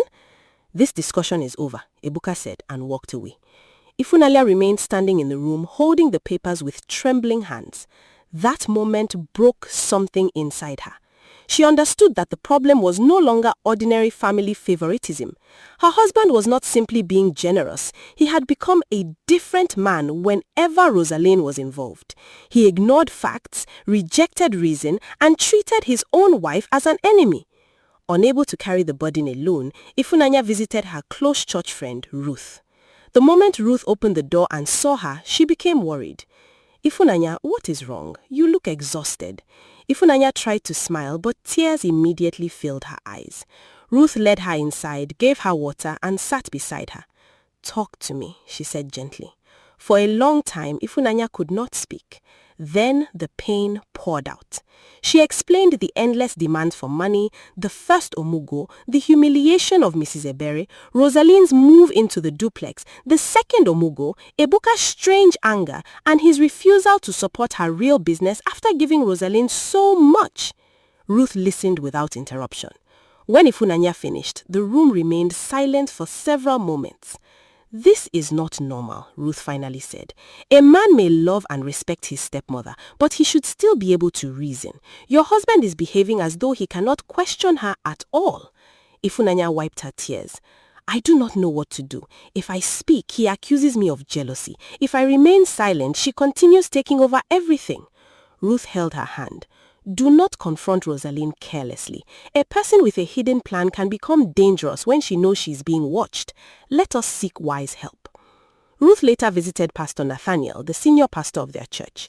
He was known as a calm and disciplined man who never blamed every problem on spiritual forces. He listened carefully as Ruth explained the situation. Instead of giving an immediate answer, he said, I need time to pray and understand this matter. Do not accuse anyone yet. For several days, Pastor Nathaniel prayed privately. He later invited Ruth and Ifunanya to his office. Ifunanya arrived nervous, wondering what he would say. Pastor Nathaniel asked her to repeat the story from the beginning and listened carefully to every detail. After she finished, he remained silent for a while. My daughter, What you have described goes beyond normal disagreement. While praying, I saw a woman enter a family with a hidden purpose. I saw an elderly man who knew something was wrong but could not speak with authority. I also saw a younger wealthy man who felt fear, guilt, and restlessness whenever he tried to refuse the woman's demands. Ifunanya covered her mouth. That sounds like Papa Obinna and my husband. Pastor Nathaniel nodded slowly. Within the spiritual nature of this situation, it appears that both men are under an unnatural influence. However, you must not run home and accuse Rosaline. A revelation is not the same as physical evidence. If you confront her without wisdom, she may hide important things, move money, destroy documents, turn your husband against you completely, or disappear before the truth is known. What should I do? Ifunanya asked. Pray, remain calm, and begin speaking with the other members of the family who have noticed her behavior. You will need unity. You will also need careful investigation. Keep records, pay attention to money, property, documents, journeys, and unusual actions. Do not fight her with anger. Truth must be supported by evidence. Ruth squeezed Ifunanya's hand reassuringly. For the first time in many months, Ifunanya felt that someone understood the seriousness of what she had been facing. She was still afraid, but she no longer felt completely helpless. As she left Pastor Nathaniel's office that day, she looked up at the sky and silently prayed for wisdom. She now understood that Rosaline had not merely entered their family to enjoy comfort. The woman was following a carefully prepared mission, and unless they acted wisely and stood together, Obinna could lose his peace, Ebuka could lose his wealth and marriage, and everything Obinna and Nneka had spent their entire lives building could disappear into the hands of the woman they had welcomed, trusted, and proudly called mother. Ifunanya left Pastor Nathaniel's office with Ruth walking beside her, but her mind was too troubled for conversation. The pastor's words continued to sound in her head. He had warned her not to confront Rosaline without evidence, and she understood why. Ebuka was still defending Rosaline blindly, and one careless accusation could make him turn completely against his wife and siblings. Ifunanya also knew that Rosaline was clever. A woman who had managed to enter the family, control 2 grown men, collect large amounts of money, and move into another person's house would not surrender easily. If she discovered that anyone was investigating her, she might hide important documents, move money to another account, destroy evidence, or leave the country with whoever was helping her. As Ruth drove her home, Ifunanya noticed that Ifunanya had remained silent for a long time. "What are you thinking about?" Ruth asked gently. Ifunanya looked through the window and released a tired breath. "I am thinking about my husband," she replied. "If Ebuka finds out that I went to a pastor because of Rosaline, he may become angry. He may even tell her everything." Ruth nodded slowly. "That is why you must be careful. Do not act from anger. Speak only to people you trust." "His siblings have noticed her behavior," she said. "They warned me to watch her. I think they need to know what Pastor Nathaniel said." Ruth agreed. "Then call them quietly. Do not discuss it over the telephone. Meet in a place where nobody will overhear you." Later that evening, after Ebuka had gone into his study to attend an online meeting, Ifunanya sent separate messages to Chukwudi, Amara, and Somadina. She did not explain the matter in writing. She only told them that something serious concerning the family required their attention and asked them to meet her the following Saturday at Amara's home. She also asked them not to tell Obinna, Ebuka, or Rosaline. Chukwudi called immediately after reading the message. "Ifunanya, is everything all right?" he asked. "The children are fine," she answered. "I cannot explain on the phone. Please come to Amara's house on Saturday. It concerns Papa, Ebuka, and Rosaline." Chukwudi became worried, but he respected her request. Somadina also agreed to come, while Amara promised to make sure nobody else would be in the house during the meeting. On Saturday afternoon, Ifunanya arrived, carrying a large file and a notebook in her handbag. She looked nervous and exhausted. Amara embraced her at the door before leading her into the sitting room where Chukwudi and Somadina were already waiting. After the greetings, Amara locked the front door and asked her children to remain with their father in another part of the house. The four of them sat together, but nobody knew how to begin. Chukwudi finally leaned forward. Ifunanya, you sounded frightened on the phone. What is happening? Ifunanya held her hands together to stop them from shaking.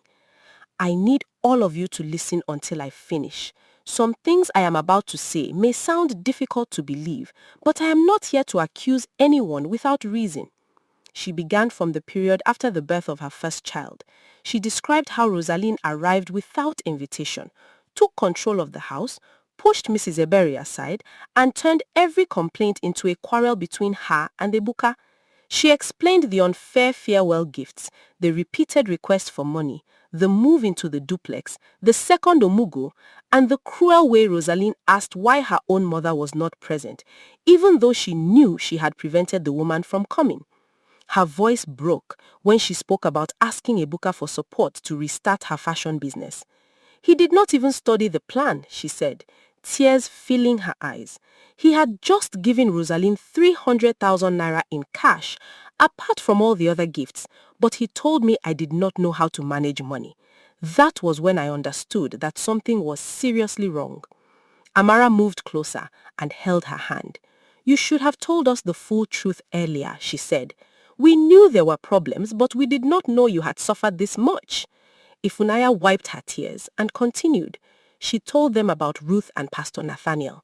She carefully explained that the pastor did not rush to blame the matter on spiritual powers.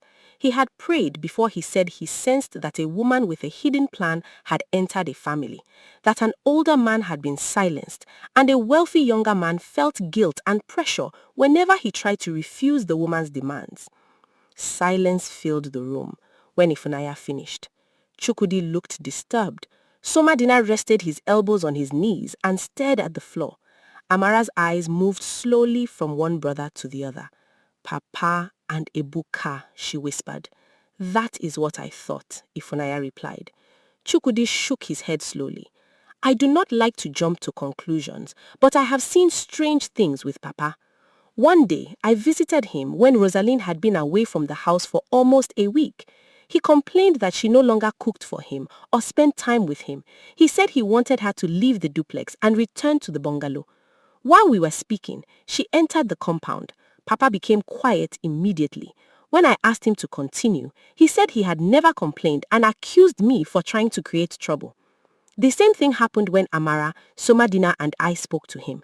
Papa admitted that he was lonely, but before we could ask more questions, he became confused and begged us to leave the matter.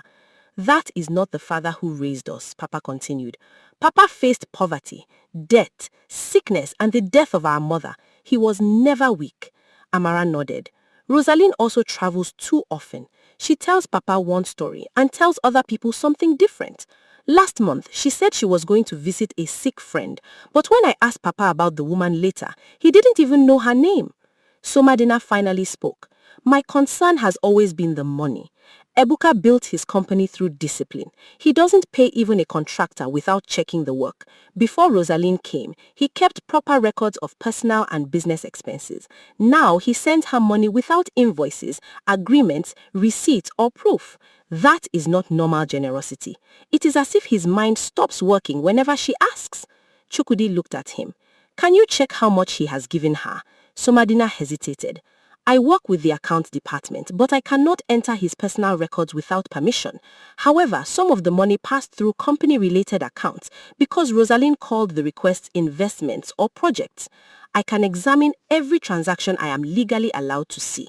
I can also ask Ebuka to let me review certain family payments as part of tax and expense reconciliation. He trusts me as an accountant. If I do it carefully, he may not suspect anything. Do it, Amara said, but we need more than money. We need to know where Rosaline goes and who she meets. Ifunanya looked at her. Can you watch her without putting yourself in danger? I will not confront her, Amara promised. I will only observe. Chukwudi decided to investigate the family lands and property documents. He remembered that Rosaline had recently encouraged Obina to sign papers she described as protection against land disputes. At the time, Obina said the papers were ordinary documents, but Chukwudi now wondered whether his father truly understood them. They agreed that no one would speak to Ebuka yet. Ifunanya was especially afraid that he would expose their plan without meaning to. Whatever is affecting him is still there, she said. If we tell him now, he may run straight to Rosaline and warn her. Chukwudi nodded firmly. We will gather evidence first. Nobody will accuse her until we can prove what she has done. Before leaving the meeting, they held hands and prayed quietly for wisdom, protection, and patience. From the next week, each person began working carefully. Somadina started with the company's financial records. Because the business had grown rapidly, Ebuka had several accounts used for projects, staff payments, equipment, and investments. Somadina told him that the company needed a full review before the end of the financial year. There are many transfers marked as family projects and private investments, Somadina explained inside Ebuka's office. I need to confirm which ones should remain in the company records and which ones should be treated as personal spending. Ebuka leaned back in his chair. Do whatever is necessary, he said. Speak to my secretary if you need access to old payment files. Somadina kept his expression calm even though his heart beat faster. Some transfers went to Mama Rosaline for farming and business. Do you have receipts or reports from her? The moment Rosaline's name was mentioned, Ebuka's face changed. Why do you need reports from her? For proper accounting, Somadina answered carefully. If the payments were investments, we need to know whether they produced profit or whether they should be written off. Ebuka rubbed his forehead as though the question disturbed him. Do not bother her. Just record them as personal support. Even the very large transfers? Somadina asked. Yes, Ebuka replied quickly. Do not question her about them. Somadina nodded and left the office more worried than before. Over the next several days, he searched through old payment records, transfer confirmations, invoices, and account statements. He wrote down every amount connected to Rosaline. The list grew longer than he expected. There was money for a cassava farm, but there were no land documents, workers' payments, or harvest records. There was money for a poultry project, yet there were no purchases of birds, feed, cages, or veterinary services. There were payments for medical treatment, but no hospital name appeared anywhere. There was money for repairs to Obina's bungalow, even though the house had already been renovated completely. Other payments were marked as community development, church support, family emergencies, land purchases, food processing, women's cooperative business, burial support, and debt repayment. Some transfers carried no explanation at all. When Somadina added the amounts together, he sat back in his chair in shock. Rosaline had collected millions of naira. The money was enough to own several farms, shops, and houses, yet she could not point to one successful business. He printed the records he was legally permitted to keep, made copies, and stored them in a secure place outside the office. He also noticed that some amounts had been transferred to accounts that did not bear Rosaline's name. When he asked the bank department for the transaction references as part of the company review, he discovered repeated payments to an account belonging to a man named Victor Nwosu. Somadina had never heard that name before. He quietly shared the information with Chukwudi, Amara, and Ifunanya during another private meeting. This man may be her business partner, Chukwudi suggested. Or something more, Amara replied. We need to find out. While Somadina studied the money, Chukwudi investigated the family lands. He visited the local land office under the excuse that he wanted to confirm the boundaries of a portion Obina had promised him years earlier. Because Chukwudi was known in the community and regularly handled property work for clients, nobody found his visit suspicious. A clerk brought out several files connected to the Eze family. Chukwudi read them carefully. Most were normal, but one unfinished application caught his attention. It described a transfer of a large piece of family land from Obina to Rosaline. The document claimed that it was a free gift from a loving husband to his wife. Chukwudi's hands became cold as he studied the signature. It looked similar to Obina's handwriting, but something was wrong with the shape and pressure of the letters. Another form contained the names of witnesses whom Chukwudi did not recognize. Has this transfer been completed? He asked the clerk. Not yet, the man replied. Some documents are still missing and there is a question about the family consent. Who brought the papers? Chukudi asked. The clerk checked a note in the file. A property agent submitted them on behalf of the woman. Chukudi requested copies through the proper process and left the office deeply troubled. He later visited Obinna casually and asked him about the papers. Rosaline was not in the bungalow that afternoon. Papa, did you give Rosaline part of our family land? Chukudi asked. Obinna looked confused. Give her land? No. Why would you ask? Did she bring papers for you to sign recently? Obinna thought for a moment. She brought some papers. She said they were needed to protect the land from people who might claim it in the future. Did you read them? I tried. Obinna rubbed his forehead. The words were many. She explained them to me. Chukudi placed one of the copies on the table. Papa, this paper says you are transferring the land to her. Obinna picked it up, but before he could study it, footsteps sounded outside. Rosaline entered carrying a handbag. The moment Obinna saw her, his expression changed. What are you discussing? Rosaline asked. Chukudi watched his father carefully. Obinna suddenly dropped the paper. Nothing important, he said. Chukudi was only asking about land. Rosaline looked at the document and then at Chukudi. For a second, fear flashed across her face, but she quickly smiled. That paper is only for protection, she said. The agent explained everything. The document names you as the new owner, Chukudi replied calmly. That must be an error, she said. I will speak to him. She reached for the paper, but Chukudi picked it up first. I will handle it. Rosaline's smile disappeared for a moment. Obinna wanted to speak, but confusion covered his face again. My son, do not turn a small misunderstanding into a fight, he said weakly. Chukudi stood slowly. I am not fighting anyone.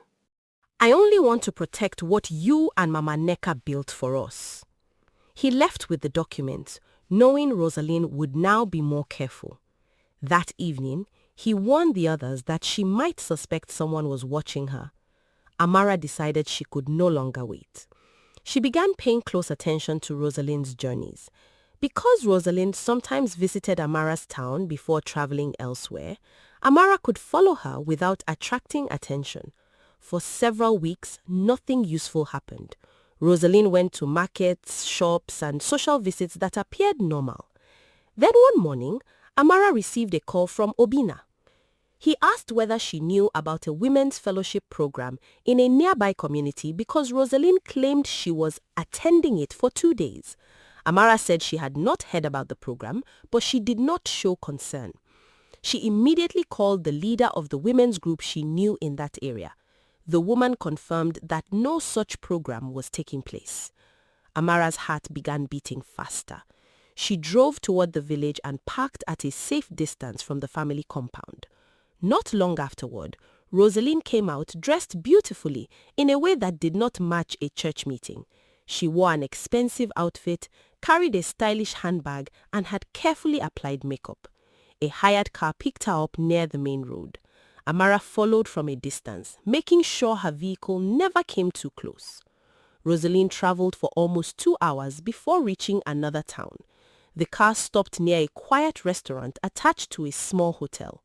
Rosaline stepped out, looked around carefully, and entered. Amara parked across the road and waited several minutes before following. She covered part of her face with a scarf and selected a table hidden behind a decorative wooden divider. From there, she could see Rosaline without being easily noticed. A younger man was already waiting. He stood when Rosaline approached and embraced him in a way no ordinary business partner would embrace a married woman. Rosaline laughed, touched his face, and sat beside him instead of across from him. The man was Victor. Amara's hands began trembling. She placed her phone inside her handbag with the camera and recorder facing the couple. At first, they spoke quietly about food and money. Victor complained that Rosaline had not sent enough to him recently. You must be patient, Rosaline told him. The family is beginning to watch me. You promised that marrying the old man would make everything easy, Victor replied. You said the rich son would give you whatever you wanted. Rosaline smiled proudly. And has he not done that? Do you know how much I have collected already? farms that do not exist, businesses that never started, medical bills, house repairs, community projects. He pays without asking for proof. Victor laughed and squeezed her hand. You chose well. Obina was desperate for company, Rosalind said with disrespect in her voice. All I had to do was behave like a calm and prayerful woman. He believed every word. He thought I wanted to sit beside him and grow old peacefully. Both of them laughed. Amara felt tears burn her eyes. She remembered her father speaking honestly about loneliness and companionship. Hearing Rosalind mock his pain filled her with anger, but she remained hidden. Does the old man not complain when you stay in the duplex? Victor asked. Rosalind leaned closer. He cannot do anything. Even when he sees that I am wrong, he becomes weak. He may prepare to speak, but the moment he faces me, his courage disappears. He is no longer a problem. And the son? Victor asked. Ebuka is even easier, Rosalind replied. Once I ask for money, he becomes restless until he pays. His wife is the only troublesome person. Ifunanya watches every transaction and asks too many questions. Victor frowned. Can she stop us? No, Rosalind said confidently. Ebuka always defends me. I have made him believe she is jealous and selfish. They now quarrel because of me. Soon, he may stop listening to her completely. Amara struggled to remain calm as the conversation continued. Victor asked when they would finally leave. Rosalind lowered her voice, forcing Amara to move her handbag slightly closer to the opening in the divider. I am working on the final stage, Rosalind said. The land documents are almost ready, although Chukudi has started asking questions. I will handle him. More importantly, I want one of Ebuka's city properties. Once it enters my name, I will ask him for a large amount to start a major business. After that, we will sell what we can and leave. Where will we go? Victor asked. Anywhere far from that family. We can live in the property we bought in another state until everything becomes quiet. By the time they understand what happened, the money will have been moved and the important documents will be in our hands. Victor smiled. I knew you could do it. The old man was the perfect entrance.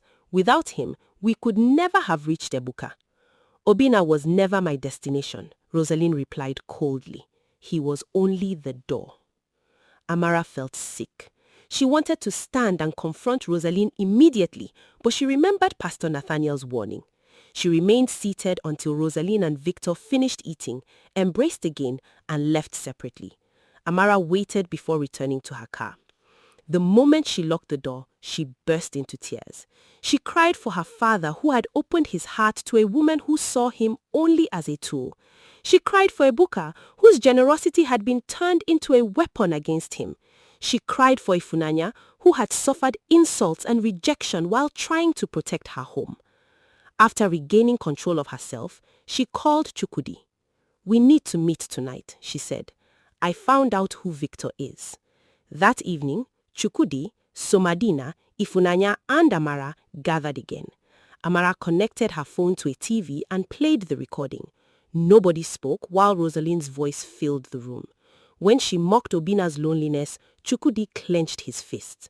When she described how easily Ebuka gave her money, Ifunanya lowered her head and cried. When Victor referred to Obina as the perfect entrance, Somadina stood and walked toward the window because he could no longer remain seated. At the end of the recording, the room was silent for a long time. Chukudi finally spoke through clenched teeth.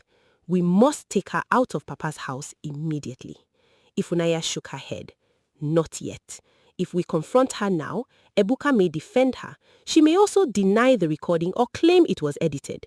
How much more proof do we need? Chukudi demanded.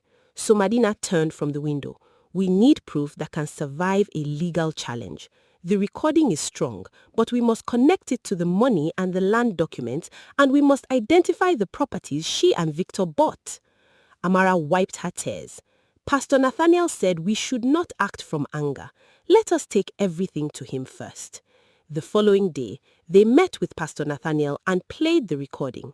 The pastor listened without interrupting. His face became deeply troubled when Rosalind spoke about Obina and Ebuka. When the recording ended, he closed his eyes briefly and prayed for wisdom. You have uncovered serious evidence, but Rosaline must not know that you have it. A desperate person may become dangerous when exposed. She could move money, destroy documents, run away, or accuse the family of attacking her because she's not the biological mother of the children. Chukwudi breathed heavily. Pastor, it is difficult to remain calm after hearing what she said about our father. Calmness does not mean weakness, Pastor Nathaniel replied. It means choosing the right moment. You must complete the work you have started. So Madina continued tracing the financial transactions. With legal guidance from a trusted lawyer, he followed payments from Rosaline's account to Victor's. Some were direct transfers.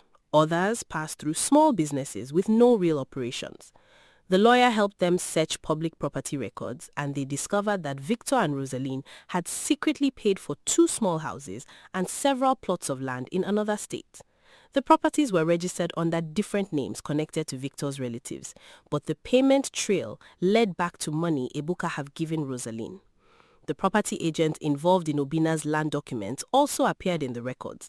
He had received repeated payments from Victor, proving that the attempted transfer was not an innocent mistake.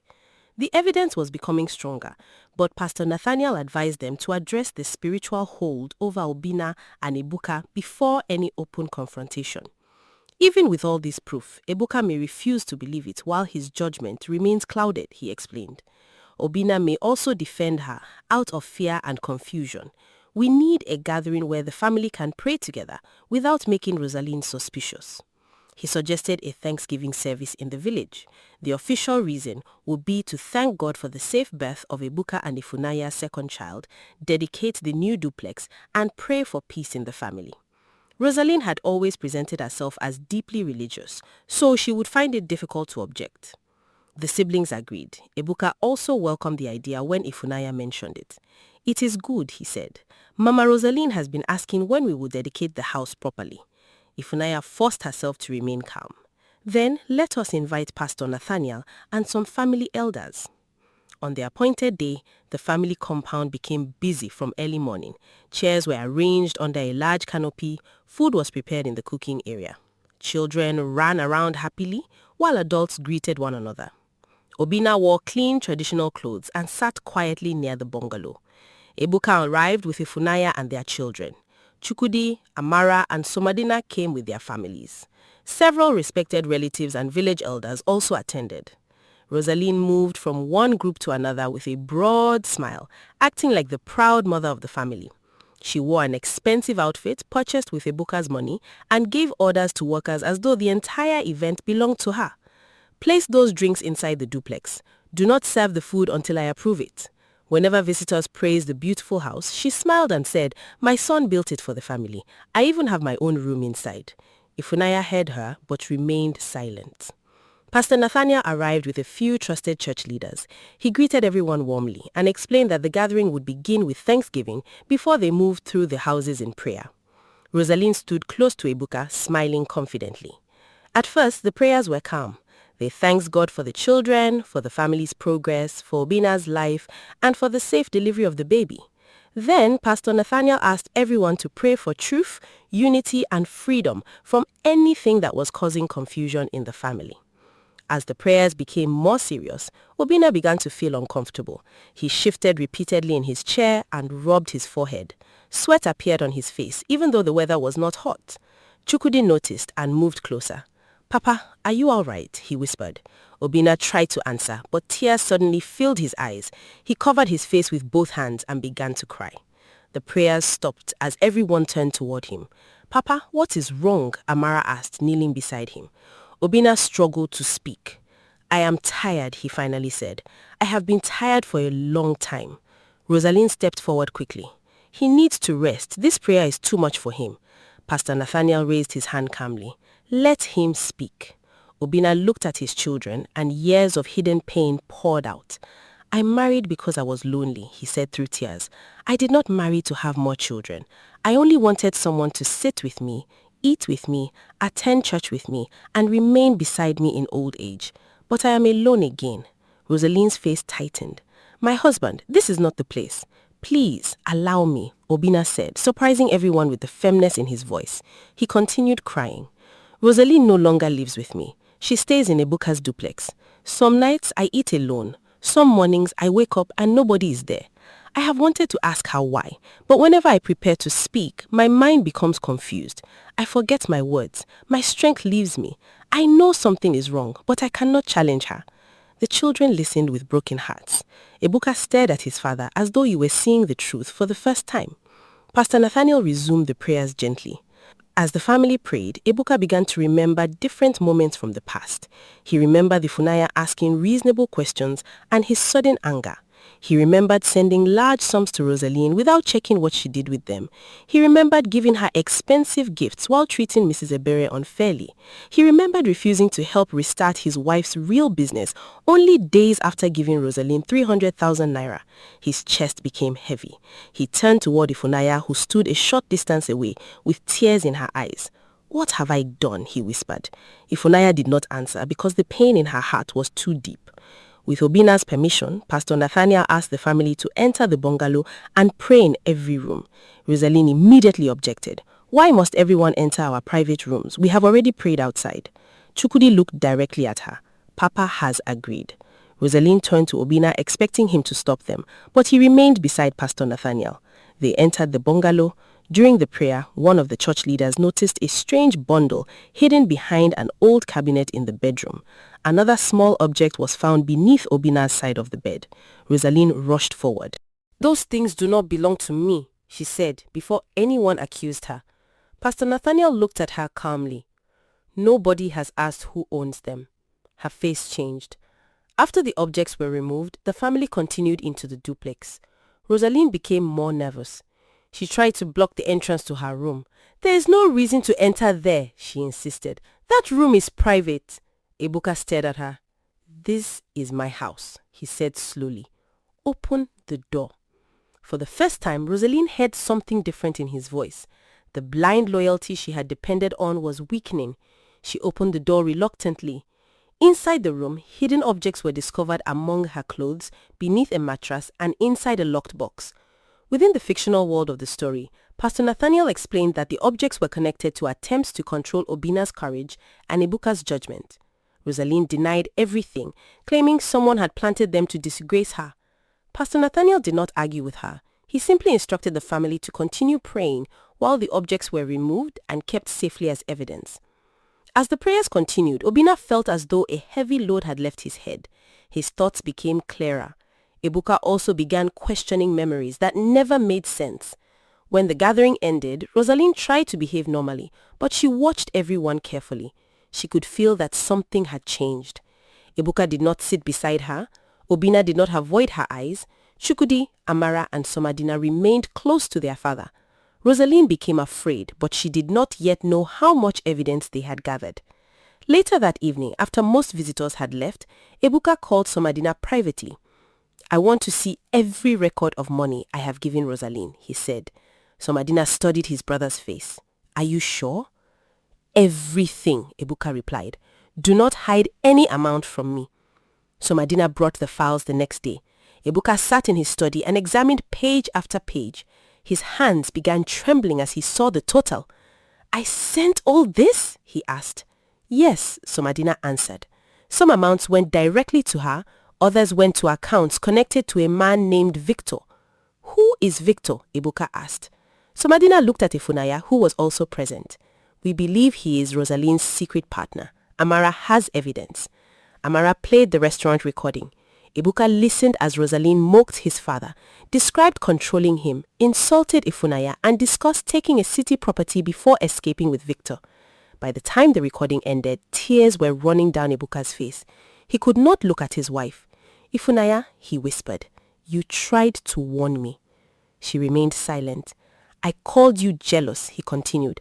"I refused to support your business. I allowed her to enter our room, insult your mother, and take over our home. I do not know how I became that man." Ifunaya's voice was quiet when she finally answered. "I also did not know you anymore." Ebuka covered his face and cried. Somadina placed a hand on his shoulder. "We will deal with the pain later. First, we must stop her from taking more property and money." Obina was also shown the land document and the recording. He listened without speaking, but the pain on his face grew with every word. When Rosaline called him only a door, he closed his eyes. "I gave her a home," he said softly. "I asked for nothing except company. She laughed at my loneliness." Chukwudi held his father's hand. "Papa, this is not your shame. She deceived all of us." Obina shook his head sadly. "I should have seen it." Pastor Nathaniel reminded them that guilt would not protect the family. They needed to act wisely and lawfully. The family lawyer was invited and given copies of the financial records, property documents, and audio recording. After studying everything, he advised them to involve investigating officers. He explained that attempted property theft, forgery, and movement of money through hidden accounts were serious matters. The officers agreed that the evidence was strong, but they wanted Rosaline and Victor to reveal the final stage of their plan clearly. Together, they designed a trap. Ebuka would pretend that the prayers had changed nothing and that he still trusted Rosaline completely. He would tell her he wanted to reward her for supporting the family by transferring one of his valuable city properties into her name, and he would also promise a large amount of money for the major business she had always claimed she wanted to start. The transfer documents would be prepared under legal supervision, but no real property would pass to her. Every conversation and meeting would be monitored lawfully. Ebuka found the plan difficult because he could barely look at Rosaline with anger, but he agreed for the sake of protecting the family and gathering complete evidence. 2 days later, he called Rosaline into the sitting room of the duplex. She entered cautiously, unsure whether he still trusted her after the prayer gathering. Ebuka forced a smile. "Mama, sit down," he said. Rosaline studied his face before taking her seat. "My son, I hope you are not allowing people to put wrong ideas into your mind. The things found in my room were planted there. Ifunaya and your siblings have never accepted me." Ebuka controlled his emotions. "I do not believe they planted anything." Then he quickly added, "But I also do not want family quarrels. You have done a lot for us, especially during the birth of my children. I have been thinking of how to appreciate you properly." Rosaline's eyes brightened. "My son, I do not need anything. Your love is enough." Ebuka almost laughed at the lie, but he remained calm. "I want to transfer one of my city properties into your name." Rosaline's mouth opened slightly. "A whole property?" "Yes. I also want to give you enough money to start the large business you have always discussed. You should have something that truly belongs to you." Rosaline placed both hands over her chest and pretended to cry. "Ebuka, what have I done to deserve such a son?" she asked. "Your father is blessed. I will continue praying for you. Nobody will take your place in my heart." "The lawyer will prepare the documents," Ebuka continued. "Do not tell anyone yet. I want it to be a surprise." Rosaline nodded eagerly. "I will not tell anybody." She left the room trying to walk calmly, but the moment she entered her private bedroom, she locked the door and called Victor. He answered almost immediately. "What happened?" he asked. Rosaline lowered her voice, unable to hide her excitement. "Prepare yourself," she said. "The final door has opened. Ebuka wants to transfer one of his city properties into my name, and he will also give me money for a major business." Victor laughed loudly. "Are you sure?" "He told me himself," Rosaline replied. "Once the papers are signed and the money enters my account, we will leave. There will be nothing keeping me in Obina's house again." "Do not rush," Victor warned. "Make sure everything is complete first." "I know what I am doing," Rosaline answered proudly. "Very soon, all these years of pretending will be over."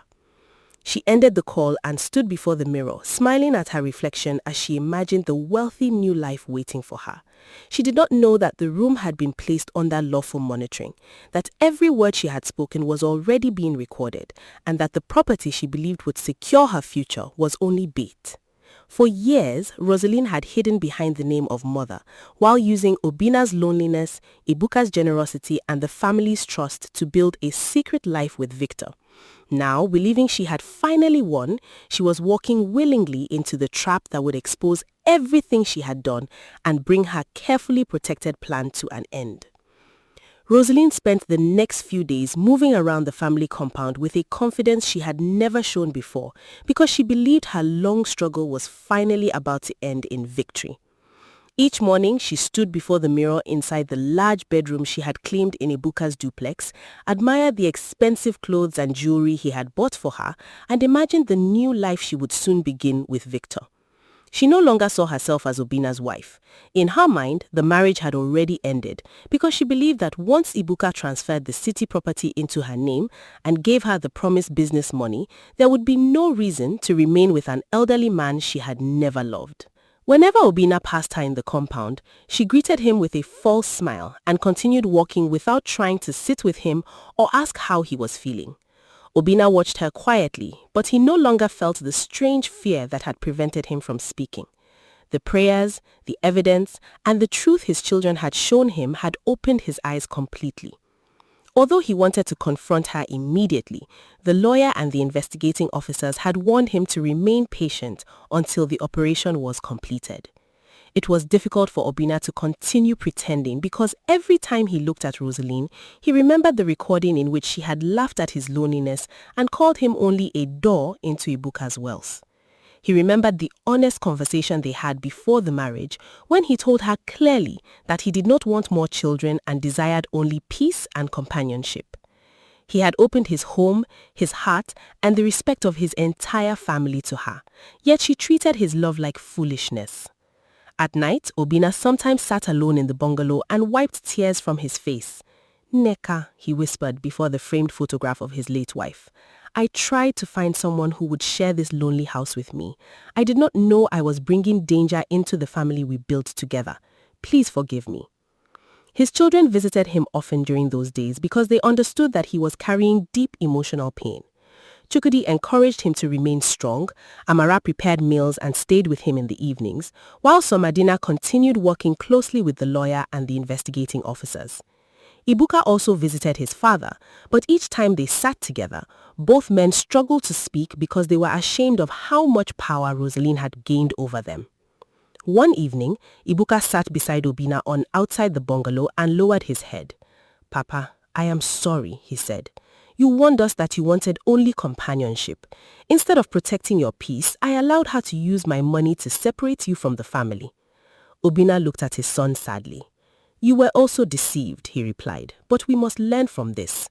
Wealth is good, but when money is given without wisdom, it can become a weapon in the hands of the wrong person." Ibuka nodded. "I will help the officers complete everything. She must answer for what she has done." While the family waited, Rosaline continued speaking secretly with Victor. Unknown to her, every important call was being monitored legally as part of the investigation. One afternoon, she entered her bedroom, locked the door, and called him. "How far have you gone with the arrangements?" she asked in a low voice. "I have spoken to the property agent," Victor replied.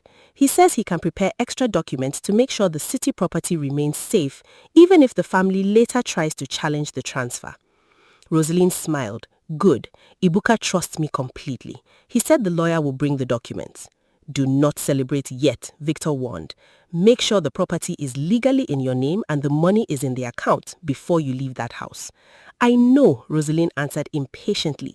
"I have waited for years. I will not make a mistake now." "What about the old man?" Victor asked. Rosaline laughed quietly. "Obina can cry when he wakes up and discovers I am gone. He has nothing I need anymore. I only remained because of his son. And Ifuneni? She will be the happiest when I leave, but by then the money and property will be ours. She can keep her husband and continue pretending to be a good wife." Neither of them knew that investigators were saving every word. Victor arrived at a quiet office, carrying a black bag filled with copies of identity documents, bank records, and cash for the agent's payments. He entered the office and found the agent sitting behind a desk with several files spread before him. "You came late," the agent complained. "I do not like keeping these kinds of documents around for too long." Victor closed the door and sat opposite him. "Show me what you have prepared." The agent pushed a file across the table. "These papers will help your woman take control of the property once Ibuka signs the main transfer.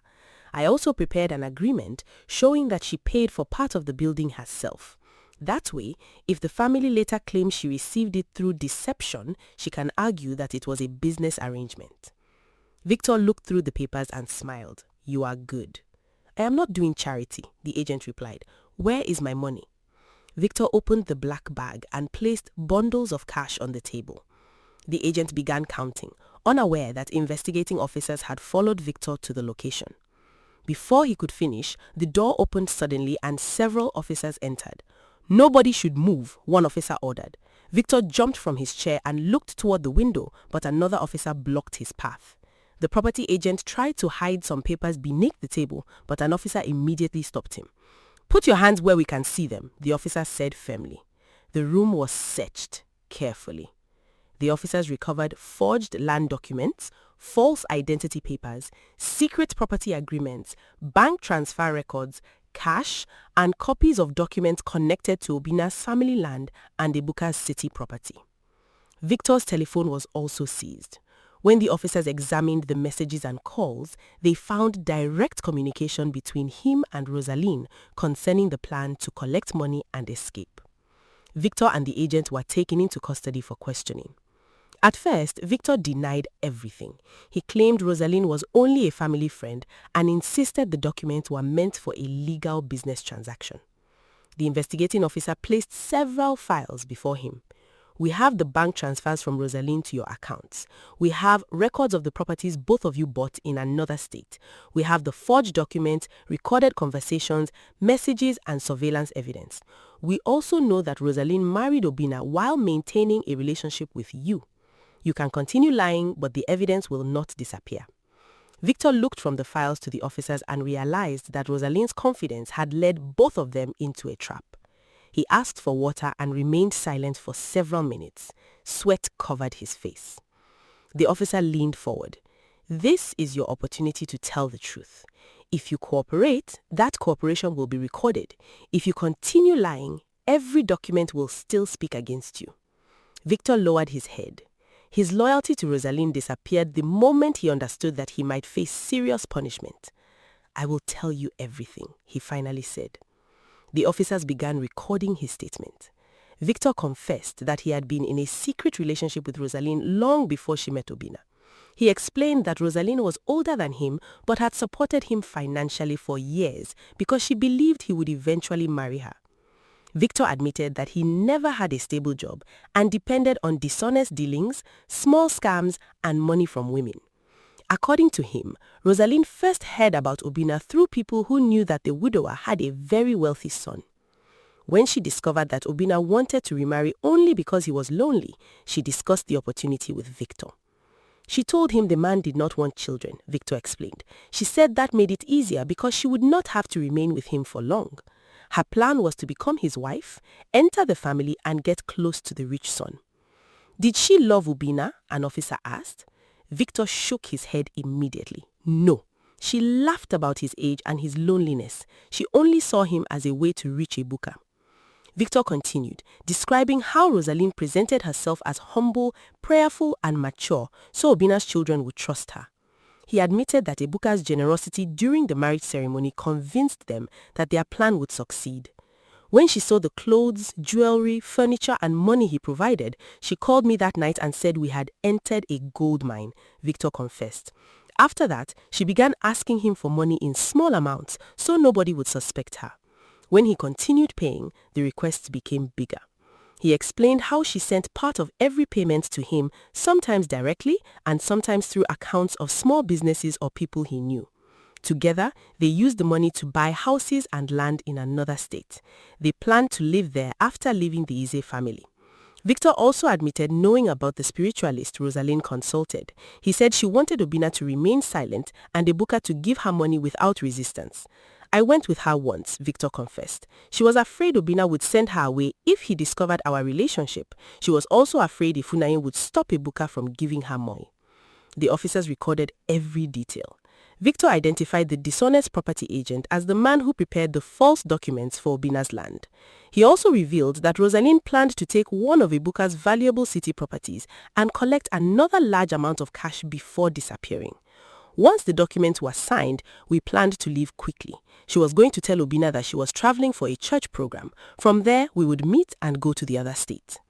When the confession was complete, the officers informed the family lawyer that they now had enough evidence to confront Rosaline. A formal family meeting was arranged inside Ebuka's duplex. Rosaline was told that the lawyer would bring the property transfer documents and that respected elders would be present to witness Ebuka's generous gift. She became so excited that she bought a new expensive dress and jewelry for the occasion. On the morning of the meeting, she stood before the mirror, smiling at herself. "After today, nobody in this family will be able to look down on me," she whispered.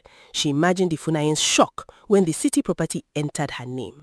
She believed Chukwudi, Amara, and Somadina would become jealous because Ebuka had chosen to honor her above them. She even planned to pretend that she wanted to share the property with Obina so that the elders would praise her. By afternoon, the large living room of the duplex was filled. Obina sat in front with Chukwudi, Amara, and Somadina. Uju, Nnamdi, Ifunanya, and the other spouses were present. Pastor Nathaniel sat beside several respected village elders. The family lawyer arranged thick files on a table. Investigating officers waited nearby in plain clothes, ready to act when necessary. Rosaline entered proudly and greeted everyone. "My family, good afternoon," she said with a broad smile. "I am happy to see all of you gathered in peace." Nobody answered with the warmth she expected. She noticed the seriousness on their faces, but assumed they were waiting for Ebuka to make his announcement. She sat in a large chair and adjusted her jewelry. "I thank God for giving me such wonderful children. When I married their father, I never knew I would receive so much love. Ebuka especially has shown that a good son does not forget his mother." Ifunanya lowered her eyes, while Amara tightened her lips to control her anger. Obina looked away because he could no longer bear to watch Rosaline continue her performance. Ebuka rose slowly. Rosaline smiled at him, expecting him to announce the gift. Instead, he looked toward the family lawyer. "Please, begin," he said. The lawyer stood and opened the first file. "This gathering has not been called to transfer any property," he announced calmly. Rosaline's smile disappeared. "What do you mean?" she asked. The lawyer continued. "We are here to examine serious allegations involving fraud, attempted theft of family property, forged documents, financial deception, conspiracy, and betrayal of trust." Rosaline stared at Ebuka. "My son, what is this? Is this one of your wife's plans?" Ebuka remained silent. "Please, listen until the evidence is presented," the lawyer said. Rosaline laughed nervously. "Evidence of what? I am an innocent woman. Since I entered this family, I have done nothing but care for my husband, my children, and my grandchildren." The lawyer nodded toward Amara. She connected her telephone to the living room speakers and played the recording from the restaurant. Rosaline's own voice filled the room. Everyone listened as she mocked Obina's loneliness, described him as weak, boasted that Ebuka gave her money without asking questions, complained that Ifunanya watched her too closely, and explained her plan to take property and escape with Victor. Victor's voice followed, praising her for choosing Obina as the perfect way into Ebuka's wealth.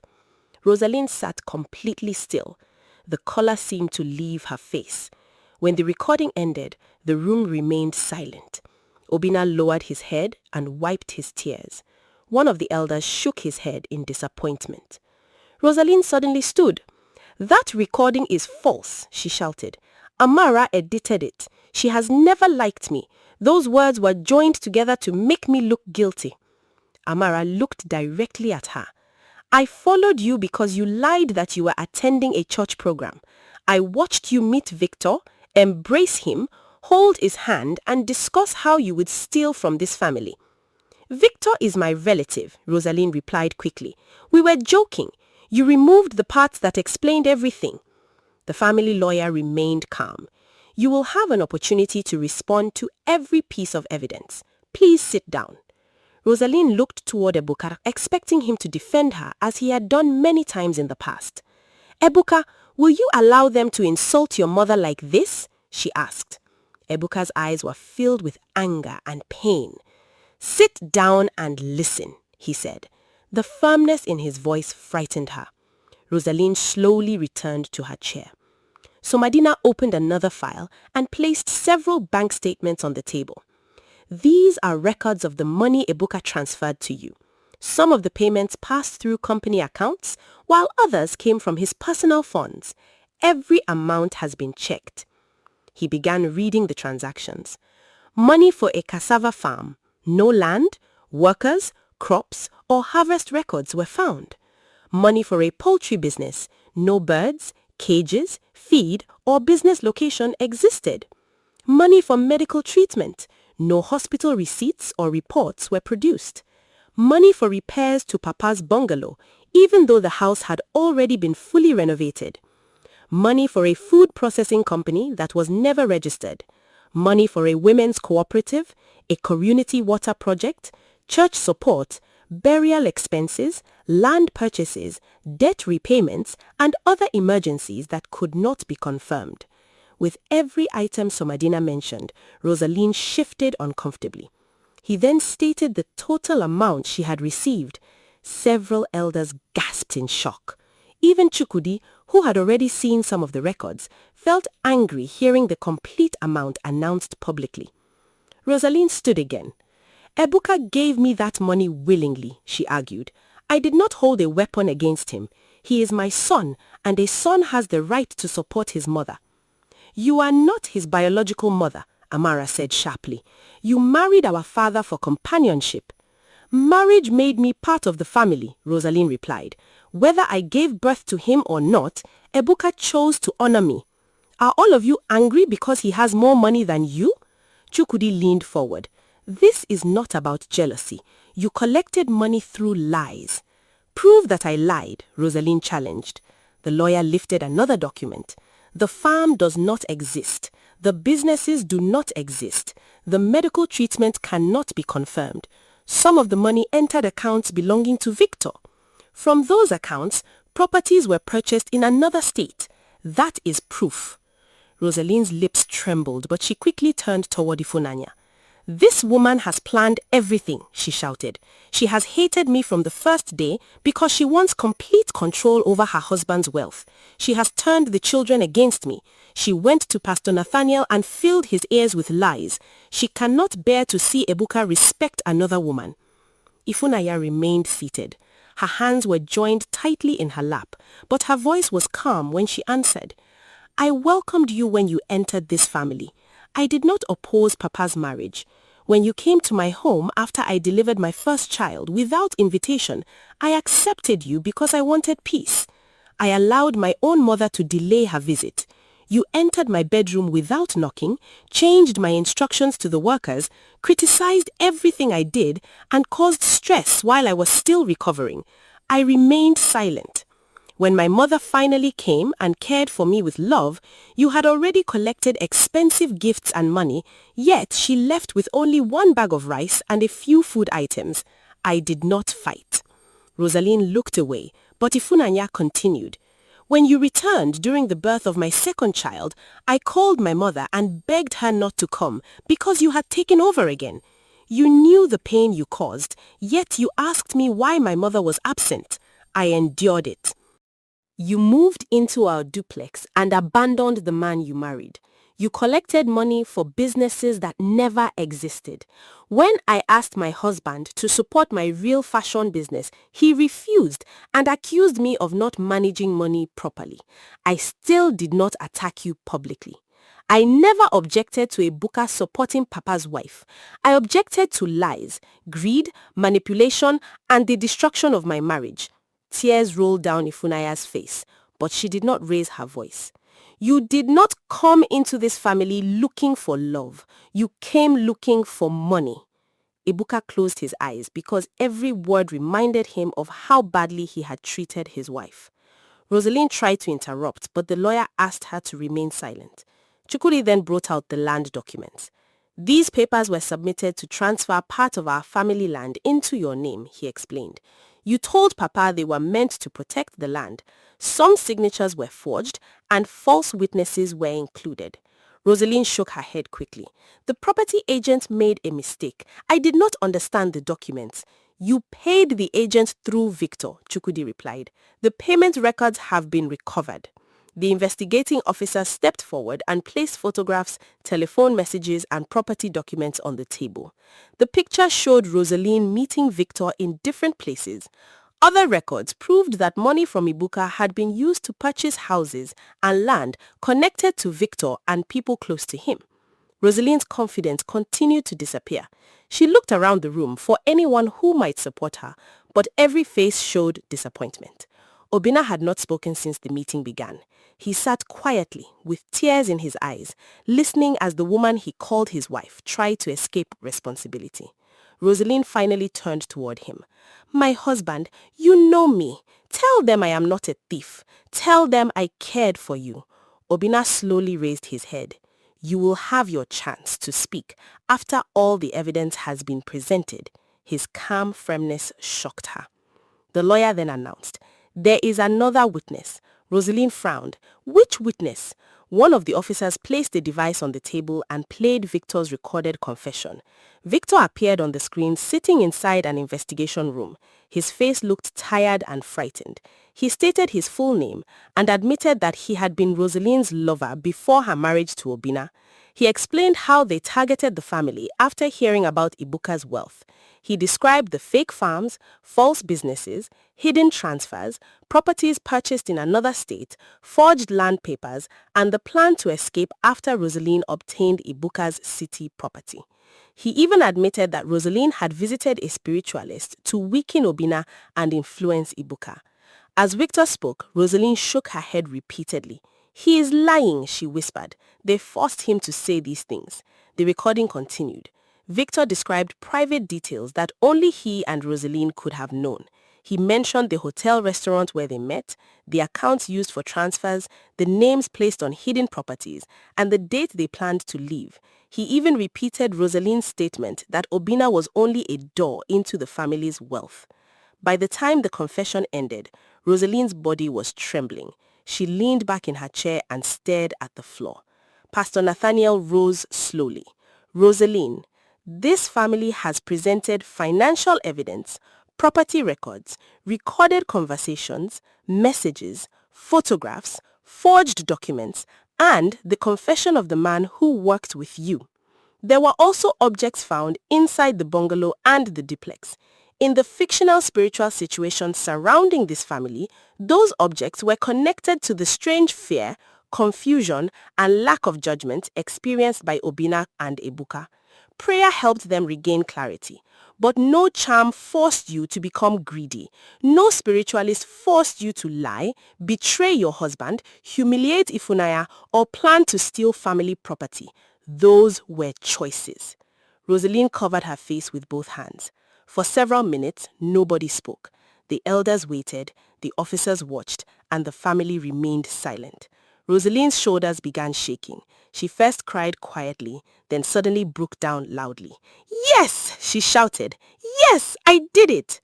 Obinna closed his eyes as fresh tears rolled down his face. Rosaline stood unsteadily. I never loved Obinna. I heard about Ibuka before I agreed to the marriage. People said he was wealthy, generous, and willing to do anything for his father. I believed marrying Obinna would give me access to everything. She pointed weakly toward Victor's image on the screen. Victor and I were already together. He had no stable work and we wanted money to start a new life. When Obinna approached me, I saw an opportunity. Why did you pretend to want companionship? Amara asked through tears. Rosaline looked at her. Because that was what he wanted to hear. He said he did not need more children. He only wanted a peaceful woman to stay with him. I told him I wanted the same thing so he would trust me. And all the promises you made to respect our mother's memory? Chukwudi asked. Rosaline lowered her head. They were lies. So Madina's voice shook with anger. The money for farms and businesses. There were no farms, Rosaline admitted. There were no businesses. I sent much of the money to Victor. We bought properties with it. Why did you take over my home? Ifunanya asked quietly. Rosaline looked at her with shame. I knew you were watching me. You were the only person who questioned the money.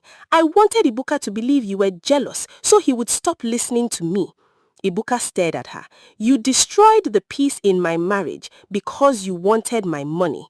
Rosalind answered weakly, I believed you had more than enough. Your company was successful. You owned properties and equipment. I told myself that taking some of it would not hurt you. Ibuka rose angrily. You did not only take money, you made me insult my wife, reject her business, disgrace her mother, and treat my siblings as though they were less important. You made my father lonely again after promising to care for him. Rosalind began crying harder.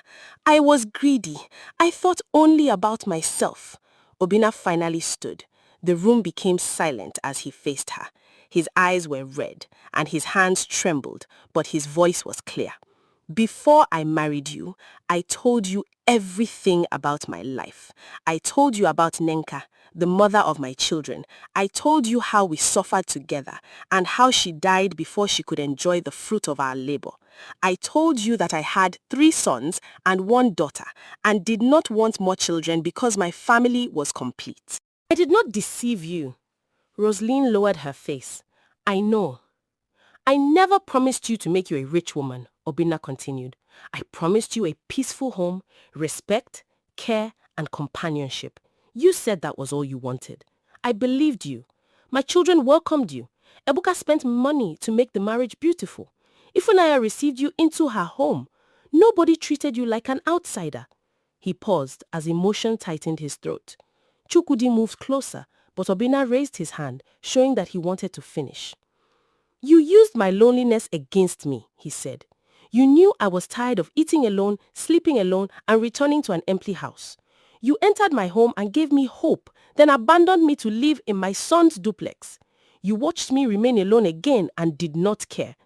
You turned my son against his wife. You pushed her mother aside. You tried to steal the land Neka and I struggled to protect for our children. You sat with another man and laughed about my pain. Rosalind knelt before him. Obinna, please forgive me. He stepped back. Do not kneel because you have been caught. For years, you watched this family suffer and continued collecting money. You did not stop when Ifunanya cried. You did not stop when I remained alone. You did not stop when my children became suspicious. You were preparing to take more property and disappear. Your tears today cannot erase those choices. Everyone in the room was crying by the time Obinna finished. Even some of the elders wiped their eyes. They remembered how happy Obinna had been when he introduced Rosalind as the woman who would finally keep him company in old age. After a short discussion among themselves, the eldest man stood to deliver their decision.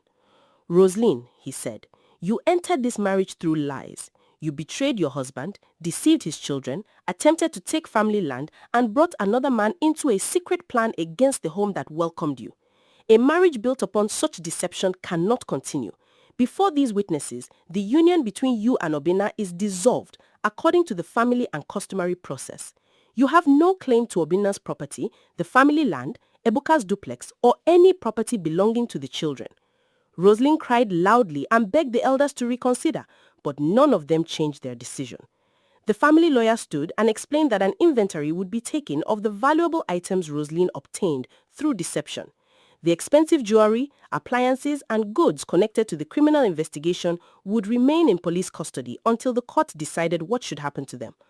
Only the personal belongings she had genuinely owned before the marriage would be released to her.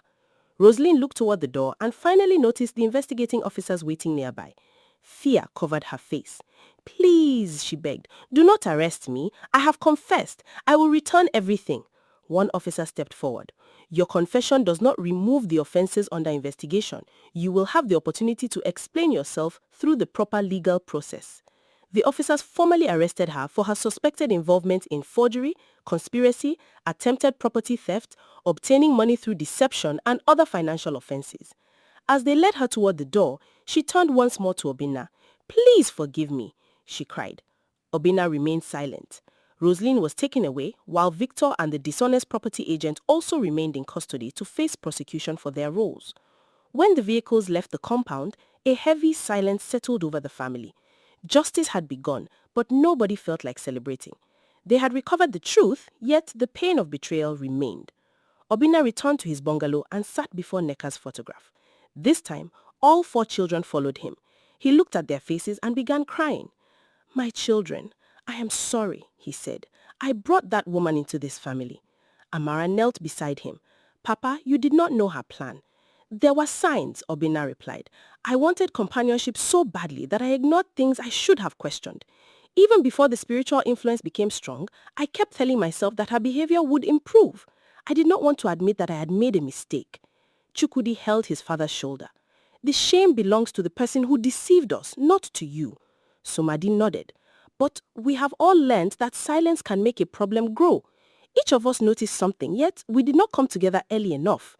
Ebuka sat on the floor near his father. I caused the greatest damage, he said. My money gave her power. I defended her even when my wife and siblings spoke the truth. Obinna touched his son's head. You were influenced, but you must still repair the pain your actions caused. I will, Ebuka promised. The 4 children agreed that their father would never again be left alone for long periods. They created a visiting plan. Chukwudi and his wife would spend 1 weekend with him each month. Amara would visit regularly and bring the grandchildren after school holidays. Somadi would handle his father's financial records and property documents so nobody could deceive him again. Ebuka would provide support, but every major family expense would be discussed openly. They also encouraged Obinna to attend church meetings, village gatherings, and family events more often. Papa, your life should not depend on one person sitting in this house, Amara said gently. You have children, grandchildren, friends, church members, and people who love you. Obinna smiled through his tears. I understand now. He decided not to consider another marriage until he had healed completely. Companionship is not wrong, he told the children, but I will not make another decision from fear of loneliness. For now, my children and grandchildren are enough. While Obinna began recovering, Ebuka faced the painful task of repairing his marriage. For several days after Rosaline's arrest, Ifunanya remained calm but distant. She cared for the children and managed the home, yet the warmth that once existed between them was missing. Ebuka understood that one apology could not erase years of pain.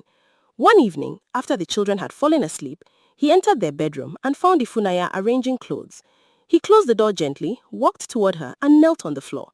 Ifunanya turned and looked at him in surprise. What are you doing? She asked.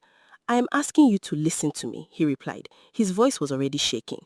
I know I have apologized, but I need to say everything properly. Ifunanya sat on the edge of the bed without speaking. Ebuka lowered his head. You warned me from the beginning. You asked simple questions about money, and I treated you as though you are selfish. You told me Rosaline was taking over our home, and I said you were too sensitive. You begged me to allow your mother to care for you after childbirth, but I failed you twice. I allowed Rosaline to enter our bedroom, control the workers, insult you, and humiliate your mother. I gave her expensive gifts while treating Mrs. Ebere like a stranger. When you asked me to support the business you built with your own hard work, I refused. I accused you of not managing money well, even though I had given millions to a woman who could not show one real project. Tears ran down his cheeks. I treated the person protecting me like an enemy and honored the person destroying me. I am deeply sorry. Ifunanya wiped her own tears but did not speak immediately. Ebuka continued. I know there was spiritual influence, but I will not use that as an excuse for everything. I should have respected you enough to listen. I should have protected the peace of our home. Please give me the opportunity to rebuild what I damaged.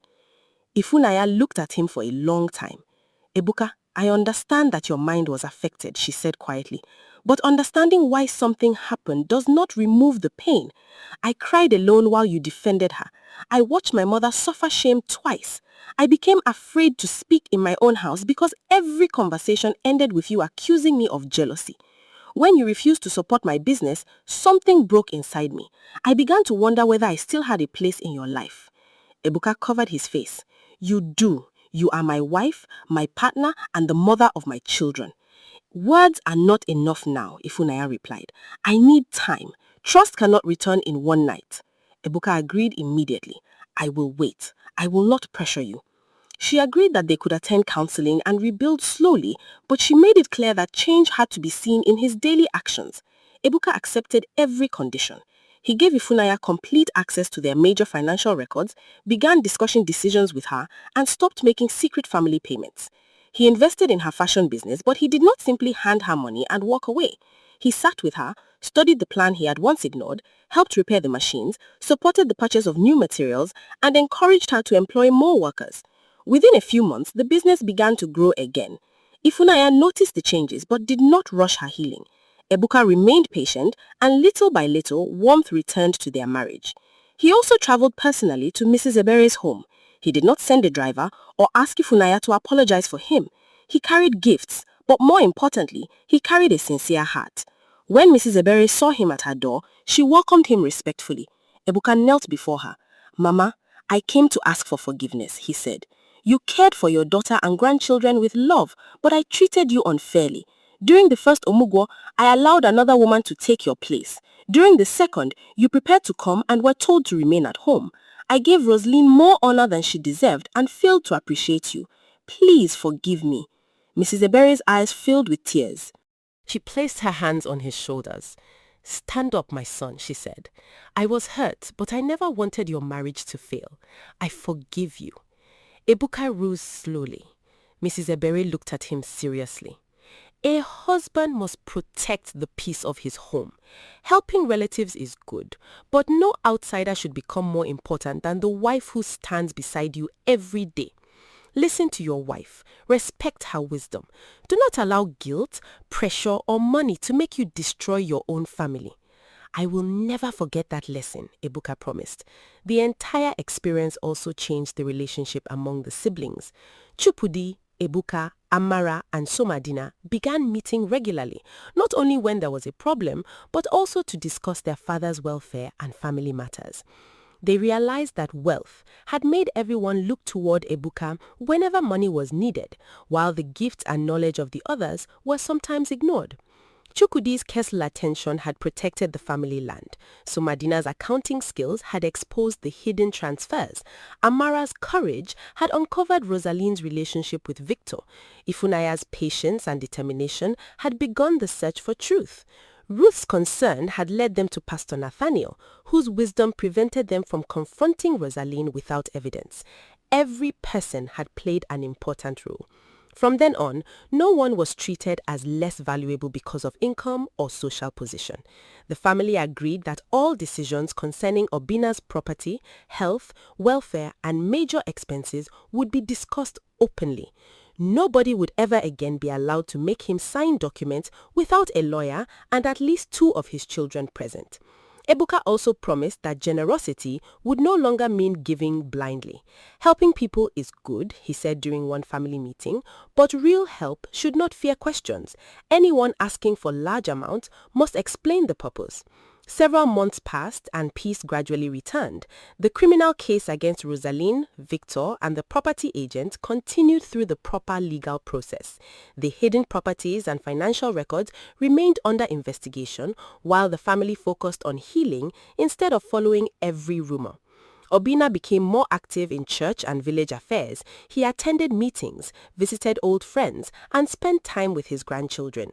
The silence in the bungalow no longer felt as heavy because family members came and went regularly.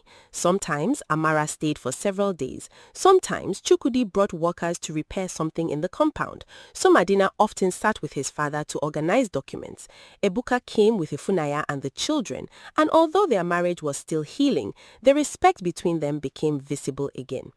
One bright morning, the family organized a Thanksgiving service in the village compound. This gathering was different from the previous one. There was no investigation, no hidden fear, and no person pretending to be what she was not. Chairs were arranged under a canopy, food cooked in large pots, and children ran happily across the courtyard. Pastor Nathaniel led prayers of gratitude for protection, truth, forgiveness, and restored unity. Ruth and Mrs. Ebere were invited as special guests. Obina sat in the center, surrounded by his 3 sons, his only daughter, their spouses, and his grandchildren. Behind him, inside the living room, hung a beautifully framed photograph of Nneka. The picture showed her smiling gently, and Obina looked at it often during the celebration. After the prayers, he stood to address the family. Everyone became quiet. "Many years ago," he began, "Nneka and I started this family with almost nothing. We worked, suffered, borrowed, and sacrificed because we wanted our children to have a better life. We believed that once the children became educated and successful, every problem would end. We were wrong about one thing. Success does not remove the need for wisdom." He looked toward Ebuka, who nodded respectfully. "Money can build a beautiful house. It can buy cars, clothes, food, and comfort. But money cannot protect a family that refuses to communicate. Generosity without accountability can open the door to manipulation. Loneliness can make a person believe what he desperately wants to hear. Silence can allow a small problem to grow until it becomes dangerous. He turned toward Ifunanya. A good person may speak quietly, but the truth in that person's words should not be ignored. Ifunanya saw danger before many of us, yet she was accused instead of being heard. Today, I thank her for refusing to give up on this family. Everyone clapped while Ifunanya wiped her tears. Obina also thanked Chukudi, Amara, Somadina, Ruth, Pastor Nathaniel, Mrs. Ebere, the spouses, and the elders who had stood with them. He then looked at all his children. We survived because we finally came together. When each person carried suspicion alone, Rosaline continued winning. The moment we spoke honestly, prayed, investigated, and acted with wisdom, her plan collapsed. After Obina sat down, the family shared a joyful meal. Chukudi laughed with Somadina while Amara served food for the elders. Mrs. Ebere carried one of her grandchildren, and Ruth sat beside Ifunanya. Ebuka moved quietly around the gathering, making sure everyone was comfortable. At one point, he brought a plate of food to his wife and placed it before her. "You have been standing for too long," he said gently. "Please sit and eat." Ifunanya smiled, and although the smile was small, it was genuine. Obina watched them and felt hope. Later, his grandchildren surrounded him, asking him to tell stories about his grandmother, Neka. He lifted the youngest child onto his lap and began speaking about the woman who had worn old wrappers so her children could have school uniforms, the woman who encouraged him when business was slow, and the woman whose sacrifices helped build everything they now enjoyed. Laughter and happy voices filled the compound until evening. Obina looked around and realized that he was no longer alone. Rosaline had entered the family believing she could use his loneliness, control Ebuka through greed, silence Ifunanya through humiliation, and divide the siblings through favoritism. For some time, her plan appeared successful. She collected money, occupied the duplex, pushed a good mother aside, and prepared to steal valuable property. Yet, the truth eventually rose above every lie.